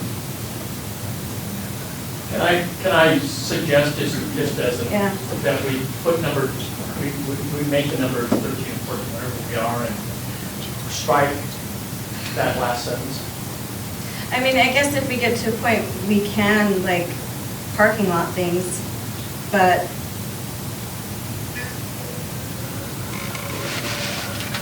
I guess, it's just too vague for me. I don't know if anybody else agrees with me on that one. Okay, so what we've done is we've taken number 12 and we've eliminated the language about minimal interruptions because of the vagueness of it, and we've just got 14. Which essentially to me says, when we're talking about salary and benefits, whenever we talk about it, whenever it's on the table and it's an issue we're delving into, then Glenn will be swapping again. And I think that's with the understanding that we're going to try and group interests together so that things happen. Maybe that's how we articulate commitment to have minimal interruptions, which would be every effort is made to group issues based on salary and benefits and contract language. And if we're all coming to the table to work together, hopefully that commitment to every effort being made would be good enough for everyone to agree with, and we can move forward. We're not here to pull the wool over anyone's eyes or screw anybody. Like, let's just agree to something and be happy with it and move on. So does that last sentence of that match up to what you were saying? Doesn't. Every effort is made to. Do we need a caucus? Issues based on salary. Yeah, exactly. Here's what I think it means. Here's what I think the intention is here. Okay, in order to gain efficiencies, and in order to reduce unnecessary interruptions, that when we together as a team put together the agenda, we're going to organize the agenda so that it is efficient and reduces in and outs of people, and that we couple like information together so we don't have to reinvent the wheel when we move to another like issue. Yes? It would be much cleaner if you just said based on salary and benefits versus contract language, because this way it's inclusive if they're all the same. So just put the word versus in there instead of and then you actually are separating the two rather than putting them all Are in you one okay with basket. that? Thank you for Is that clarifying your that. intention? Yes. Yeah, no, that's Good. clear. Okay, let's look at 14. Did you guys want to put a swap in for Fritz too? Okay, so I want to know how you're feeling about 14. So give me some thumb action on 14. That's a solution or an option that might be a solution for us. Okay, we don't have it yet. We need to get it. So Gwen, Carol, you've got some concern about 14. I continue to have the concern of the constant churn at the table. Okay. I'm okay with going with number 6, where we're going to decide where it falls and move forward, but I'm concerned about the constant churn at the table. And I feel like 14, if you'll go back down to 14, every effort is made to group issues, so there won't be that kind of disruption. Just an observation. So what your response is that we will organize the agendas in the way there won't be that churn. Right. Jamie? I just have to, on behalf of the association, we are here operating in good faith, with good intentions of trying to make this smooth. Nothing that we're trying to do here is to be sort of radically disruptive. This guy over here will slide in, and I will slide out, and we will be very, we are professionals. So I just would appreciate, I guess, faith in that, faith in us as good, well-intentioned negotiators. I think that goes both ways. Okay, we can all agree with that. Okay. Yeah. And at some point, going back to Brenda's point about being interest-based, not being positional, when does it become majority rules? That 7 of us say yes, maybe, and one person says no, and then we just scrap it and get stuck again. So I feel like we can't always base our votes off of just one person. If I vote no on every single thing, then I'm going to hold up the process, and now I'm not here in good faith. Do you see what I mean? If I have concerns, absolutely I should vote no, because that's what we decided on our ground rules. But if we're going to be interest-based and 7 people say, I can live with that, then I would like to be able to motion that we move forward. And I don't know how we do that. Isn't 6 still alive, that we all said we could live with that? Should we vote on 6 again and see where But everyone's doing? once again, Sure. I'm sorry, I have a problem with us constantly revoting. Because that, to me, is not very trustworthy. If we vote on something, we vote on it, and it's either on or off. which to me feels very positional. Like, if you have a bunch of options up there and new ideas come up later, because what's happened in this process is we had options 1 through 6. We voted. One person voted down on 3. Everyone else on the rest, it varied. And then that to me just says, well, if I want one really over all the other ones, I just have to vote no, and then I'll compromise or say yes to one, and then I know I get what I want as my position, and forget everyone else, which, to me is positional, not interest-based. And we still haven't voted on 7 through 14 either, so maybe that's the compromise we make, is can we move forward with 7 through 14? We should continue to vote on stuff and not go back to old things. Because to me, that seems positional when you go back. It's Yes. like, that got voted down and I didn't get it, so I want to go back and try again. Which changes how I vote in the future, If knowing that's the ground rule, that once I say no, it's gone, X'd out, that option can never be, and I see where you're coming from as well. That you don't want to revisit, and I do want to get through this process, but I'm worried about how the process will be in the future. I feel like this is laying a foundation for how the rest of the negotiation will go. I'm just worried it's so positional. Jamie? Question. If we vote for the options that are up there that maybe we haven't voted on already, and they're all voted down, does that leave us with 6 as our only option? Because I think that's where our concern is, because. But what we're concerned about is if one person, if I vote no to 7 through 14, just because I want number 6, then now I've decided without it really being a vote. Now it's just me making the decision versus all of us as a team in good faith only voting down the things that we absolutely cannot find a compromise, cannot live with. That's what a no vote is for, to me. And I'm here to compromise, so I'm here voting a lot of ups and sideways, not very many downs, so I want to make sure that we're just clear on that. That's all.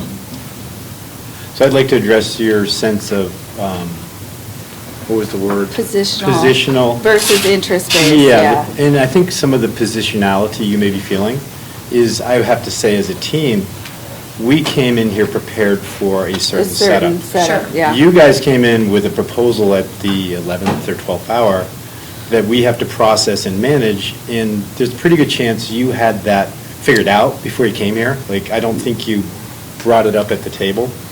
So we're dealing with a changing course. Of course, and which is really, in terms of interest, forcing a position of reaction.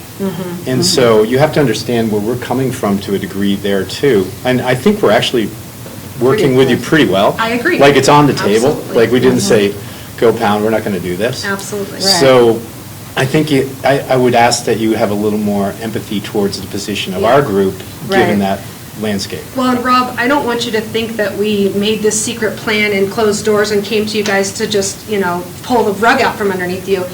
We are limited to the amount of hours we could spend. We don't have 2 months to prep for this. We had 3 meetings, and as a newbie, I was totally overwhelmed. I was ready to walk away from the process because I didn't have the time in my schedule to give. Glenn said, I'll take numbers. Jamie said, I'll take language. And the rest of us tried to pick a camp. And I came to this table feeling like, okay, if I can be confident that Jamie knows her language and I can kind of back her up, and Glenn knows his numbers and I can back him up. It wasn't like, oh, we're going to try and put in the varsity team against the JV. That's not how we're trying to do this. No, I understand that, but understand it also, it's a surprise. I totally agree. And as a board member who governs this district, it really behooves us as board members to never be surprised or surprise people. It's very important. And when it comes to this conversation of consensus, we also have the understanding, Kelly and I, that when we do a vote, win or lose, we move on. Right? Agreed. And we don't linger with it, we don't point fingers, we don't say, you're doing this, you're doing that. Thank you, we don't revote. It's like this, the dice are rolled, that's where they landed.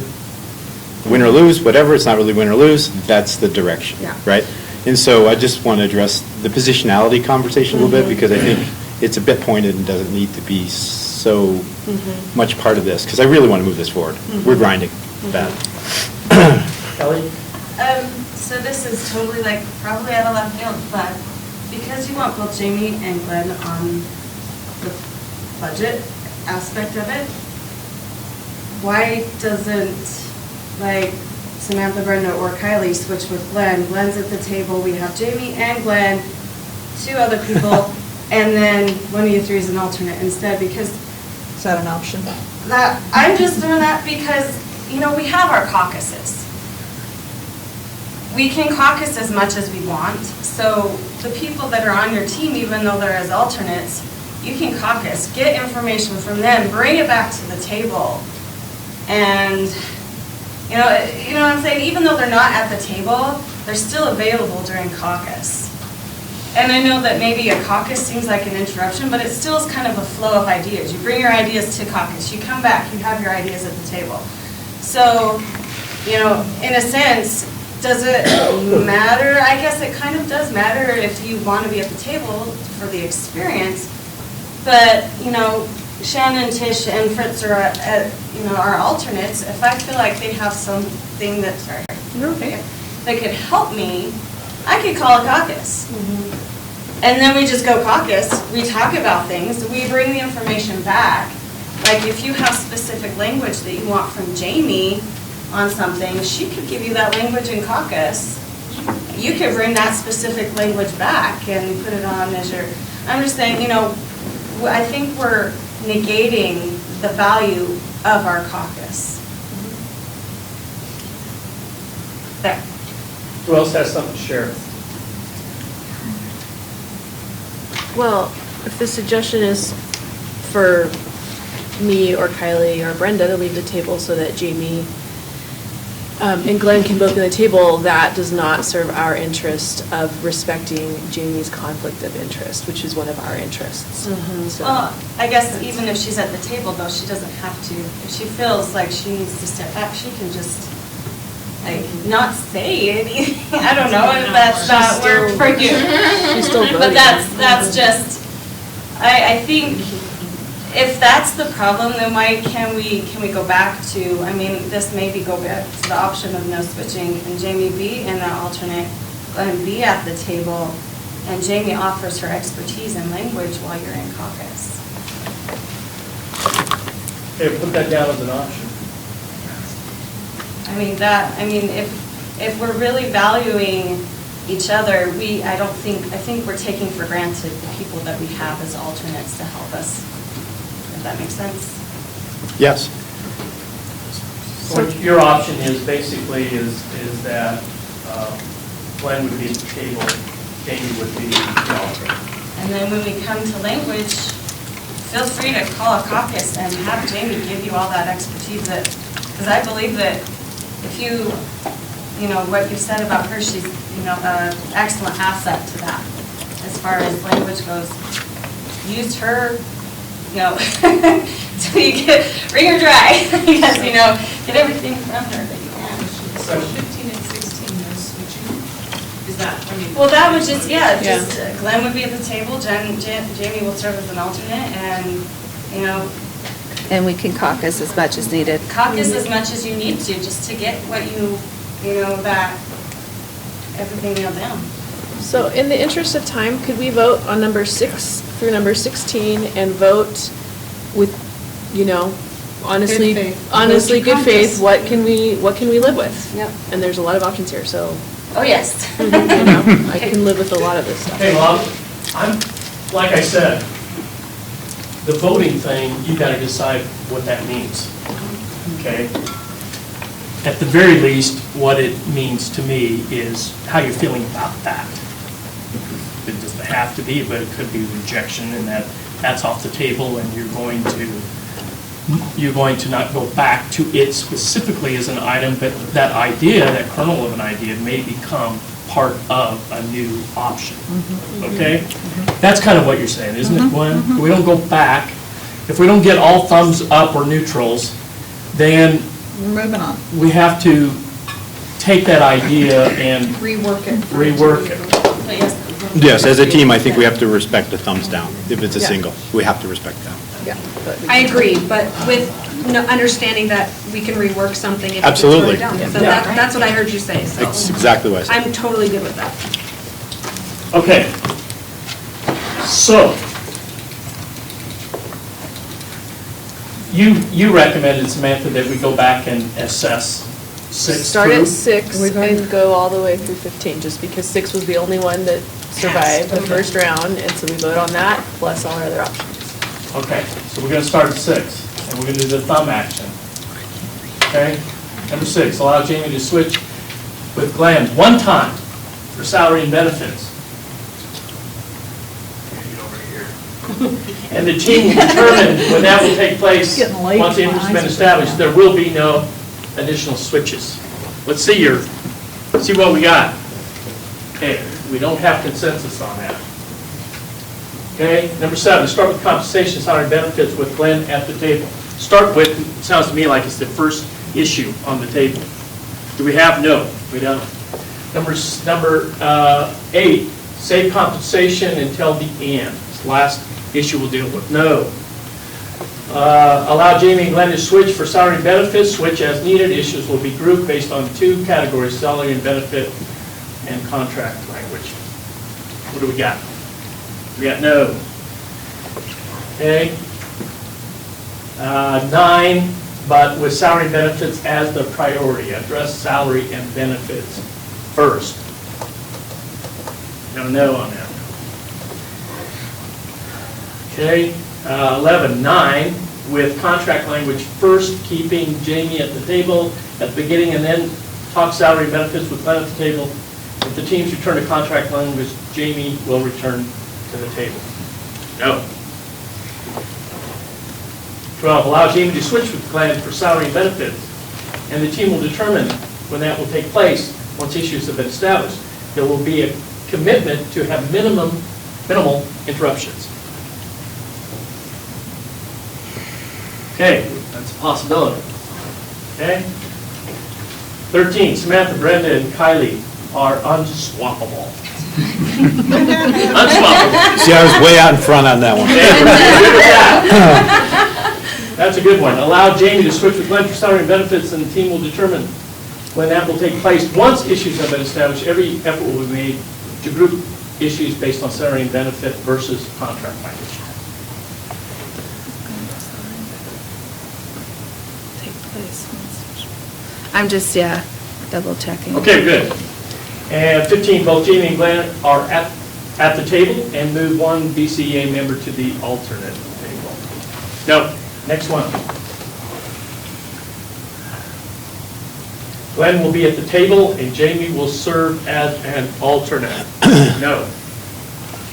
Okay, based on the positives, does anybody want to piece together, morph something together that they'd like to offer as another? I don't see the difference between 12 and 14. Well, the minimal was so vague that we, We were trying to clarify the minimal interruptions, I think. So, Yeah, 14, we just left out the minimal part, right? So a combination of So 13 package 13 and 14. Yeah, package 13 and 14.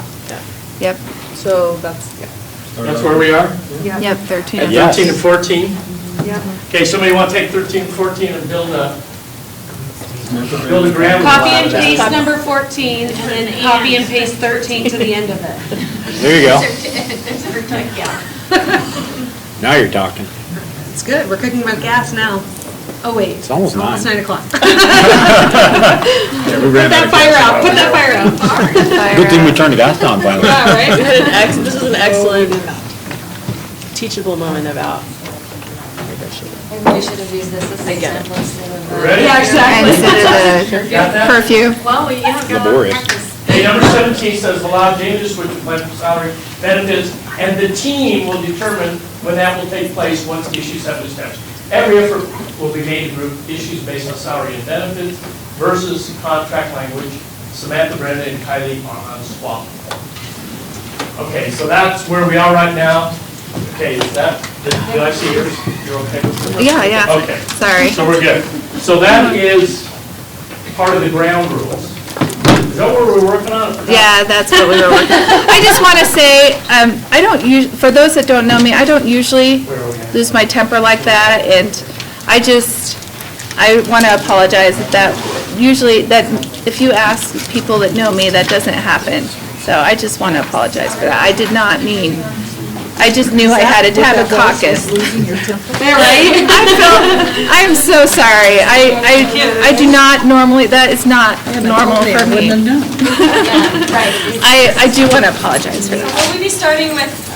Okay, so, look, let's talk about what we're going to do. Are we going to continue, or are we going to wrap it up?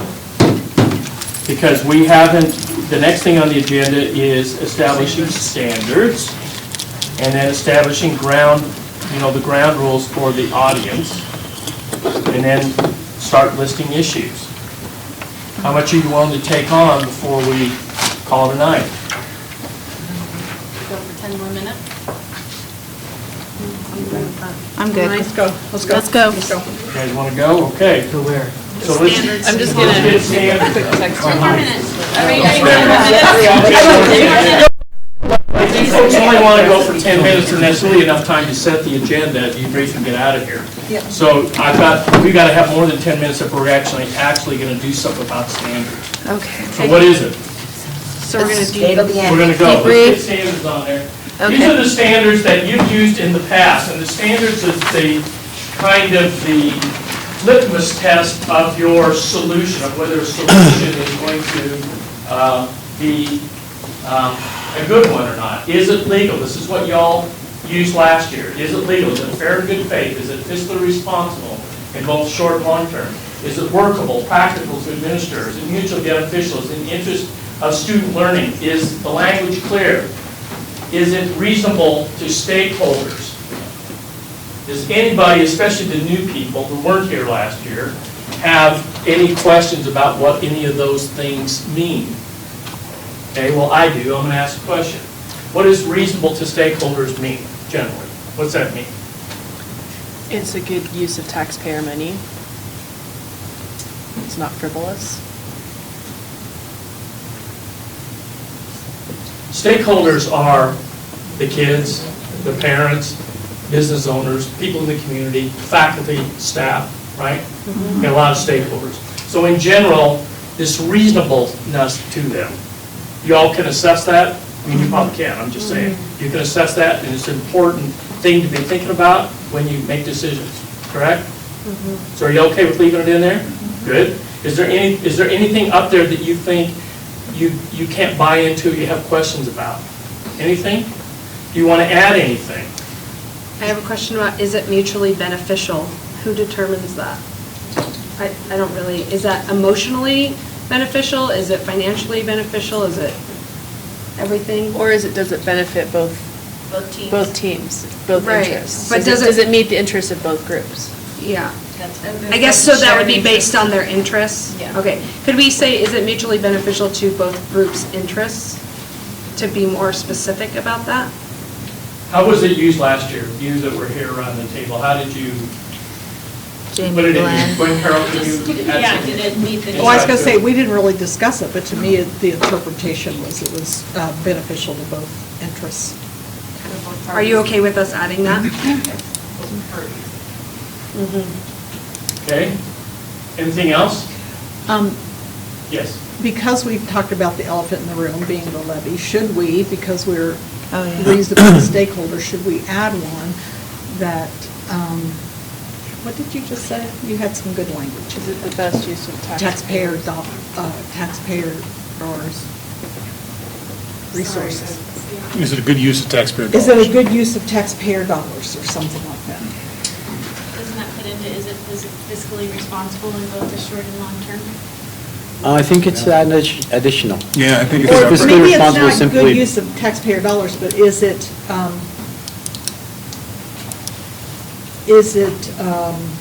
don't want to say understandable. but Yeah. Man, it's getting too late, I can't think. Yeah. Is that the Is reason?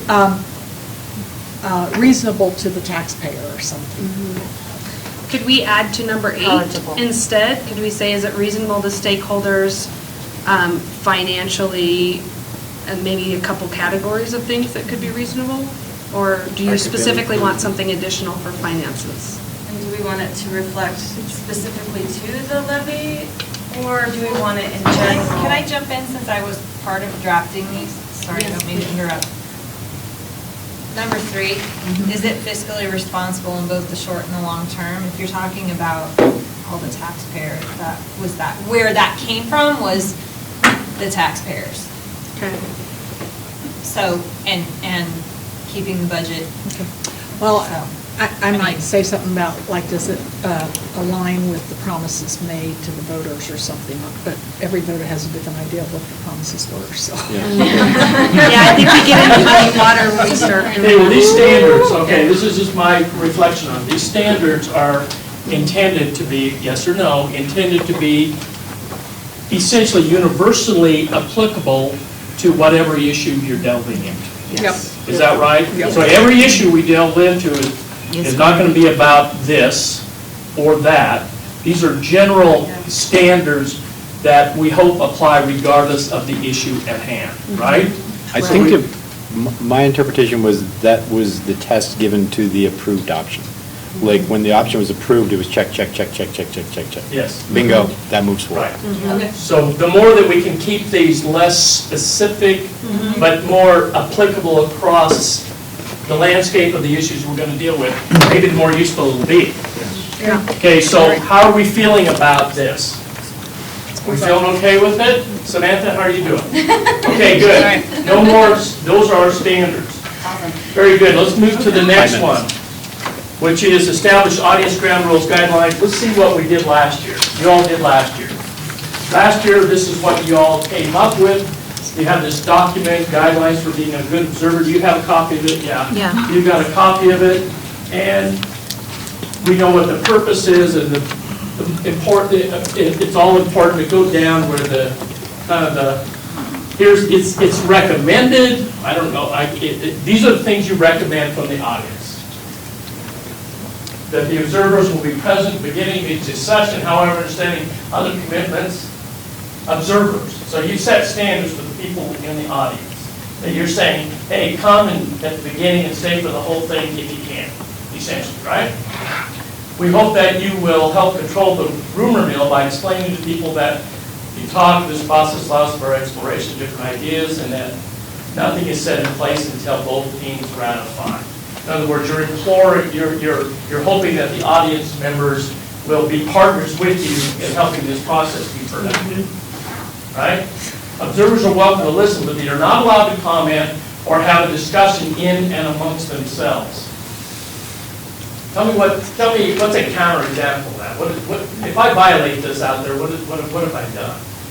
I can't talk to somebody who's seated next to me. Should be quiet. To be quiet. To avoid disruptions. And No heckling. this thing about comments, I mean, essentially what we're saying, look, you guys are the ones making the comments here. You're wanting to have a discussion. We don't want people out in the audience to be interrupting with cat calls or boos or hisses or interjecting without invitation, right? Correct. Is that what that means? Okay, it is important that the bargaining team have a level of comfort that allows them to think outside the box, explore ideas. In other words, what we're saying is, look, there'll be things that we'll talk here that we will explore, and some things we will say we wouldn't even support, right? We're just trying to get the juices going. So we're asking the audience to be aware of the process enough to where they're not undermining the process out in the community by saying, you know what Brian said last night? You know what I mean? Okay? All guidelines of good observers will be adhered to by everyone in the room. Minutes of the session are taken by an agreed upon recorder. So this is really for us, not for them, right? I mean, we're the ones, so I'm not sure how that works in here, but minutes of session, caucus will be allowed to be held in private. In other words, we're telling the audience you cannot go to the caucus. Is it understood that the only people who can go to the caucus, I'm going to ask again, are you and the alternates? Correct. Right? Okay. All electronic devices will place on silent when entering negotiations. Is there anything else? Are you guys okay with that? You want to add anything? You want to play with it? What do you want to do? Sounds like you're okay with it. So those would be the audience expectations for this season. I think I got consensus. Thank you very much. Okay, so the next item are the 18-19 issues. Do y'all want to tackle this, or do you want to start with this tomorrow? Let's start with it tomorrow. I agree. That's probably a good thing to do. We'll start with that tomorrow. Oh, that would have been fun. So now, let's set the agenda, please. Let's go another 3 hours. Okay, let's look at day 2 agenda as drafted. Number 1, welcome. Review and approve minutes. Agenda review, review ground rules. Issues, we'll start listing them. So it will be like issue 1, and hopefully we get to issue number 2. Set the agenda for session 3, roundtable reflection, joint statement, adjourn. Is everybody okay with that? Yes. Okay, so I'm recommending there be no joint communique after this session unless you got time to put it together. No. I don't think we can make sense to anybody. Yeah, we're all going home. Okay, we're going to do roundtable reflection very quickly. This is important. This is what's important. It's important not to be packing up when people talk, and give them your respect and attention when they very briefly share their reflection, if they have one to share. They don't have to. Okay, Brian, you go first. Yeah, okay, great. A bit of a rocky start, I think, but maybe this is a good way to sort of vet some of this stuff and get some of it out, so when we get to, as Kylie said, the meat and the potatoes, maybe we'll have a little experience with some of this, and we'll move through that a little faster than we might have otherwise. Okay, Brendan. I ditto. I just completely agree with that. Okay, Rob. I think we have assembled a pretty good team here. I think everybody communicates fairly openly and honestly. And I think that we really got mired and wound up in minutia that really set us back on our timetable significantly. But we'll overcome that moving forward. Hopefully we can get to quicker agreements on issues and placement of issues moving forward. Okay, Kai. I agree with Rob, and I appreciate you guys taking the time to help me clarify the process, because I really learned a lot tonight about moving forward, and I do feel like I can move forward at a quicker pace, and I would really like to focus on kids and teachers and the district, so I'm excited to move forward for tomorrow. Okay, Kelly. I'm so glad Kylie brought up kids. That's what we're here for, right? For our students. I'm thankful that we have a good feeling at the table. I'm happy that we've been able to laugh, that we've been able to discuss things, that we've been able to throw things out that may sound absolutely absurd, but also, acknowledge that, all ideas are important, no matter whose ideas they are, and no matter how absurd they are. So I'm hoping that we can keep the good spirits up and work with each other well and be amicable. Okay, Wayne Carroll, please. Again, I am also very glad that somebody mentioned kids, because that's why we do this every day, or not negotiate every day, but show up every day. And I'm hopeful that this will move faster. Okay, Jamie. Looking forward to moving forward. I agree with what everybody has said, and I learned by doing, and I feel like Kylie, I learned That closed? baptized by fire. Baptized by fire, yeah. But I'm also grateful that we could come to a consensus, and I'm really glad that both Jamie and Glenn will be able to teach me a lot about negotiating and the public things too. So thank you. for Okay, coming.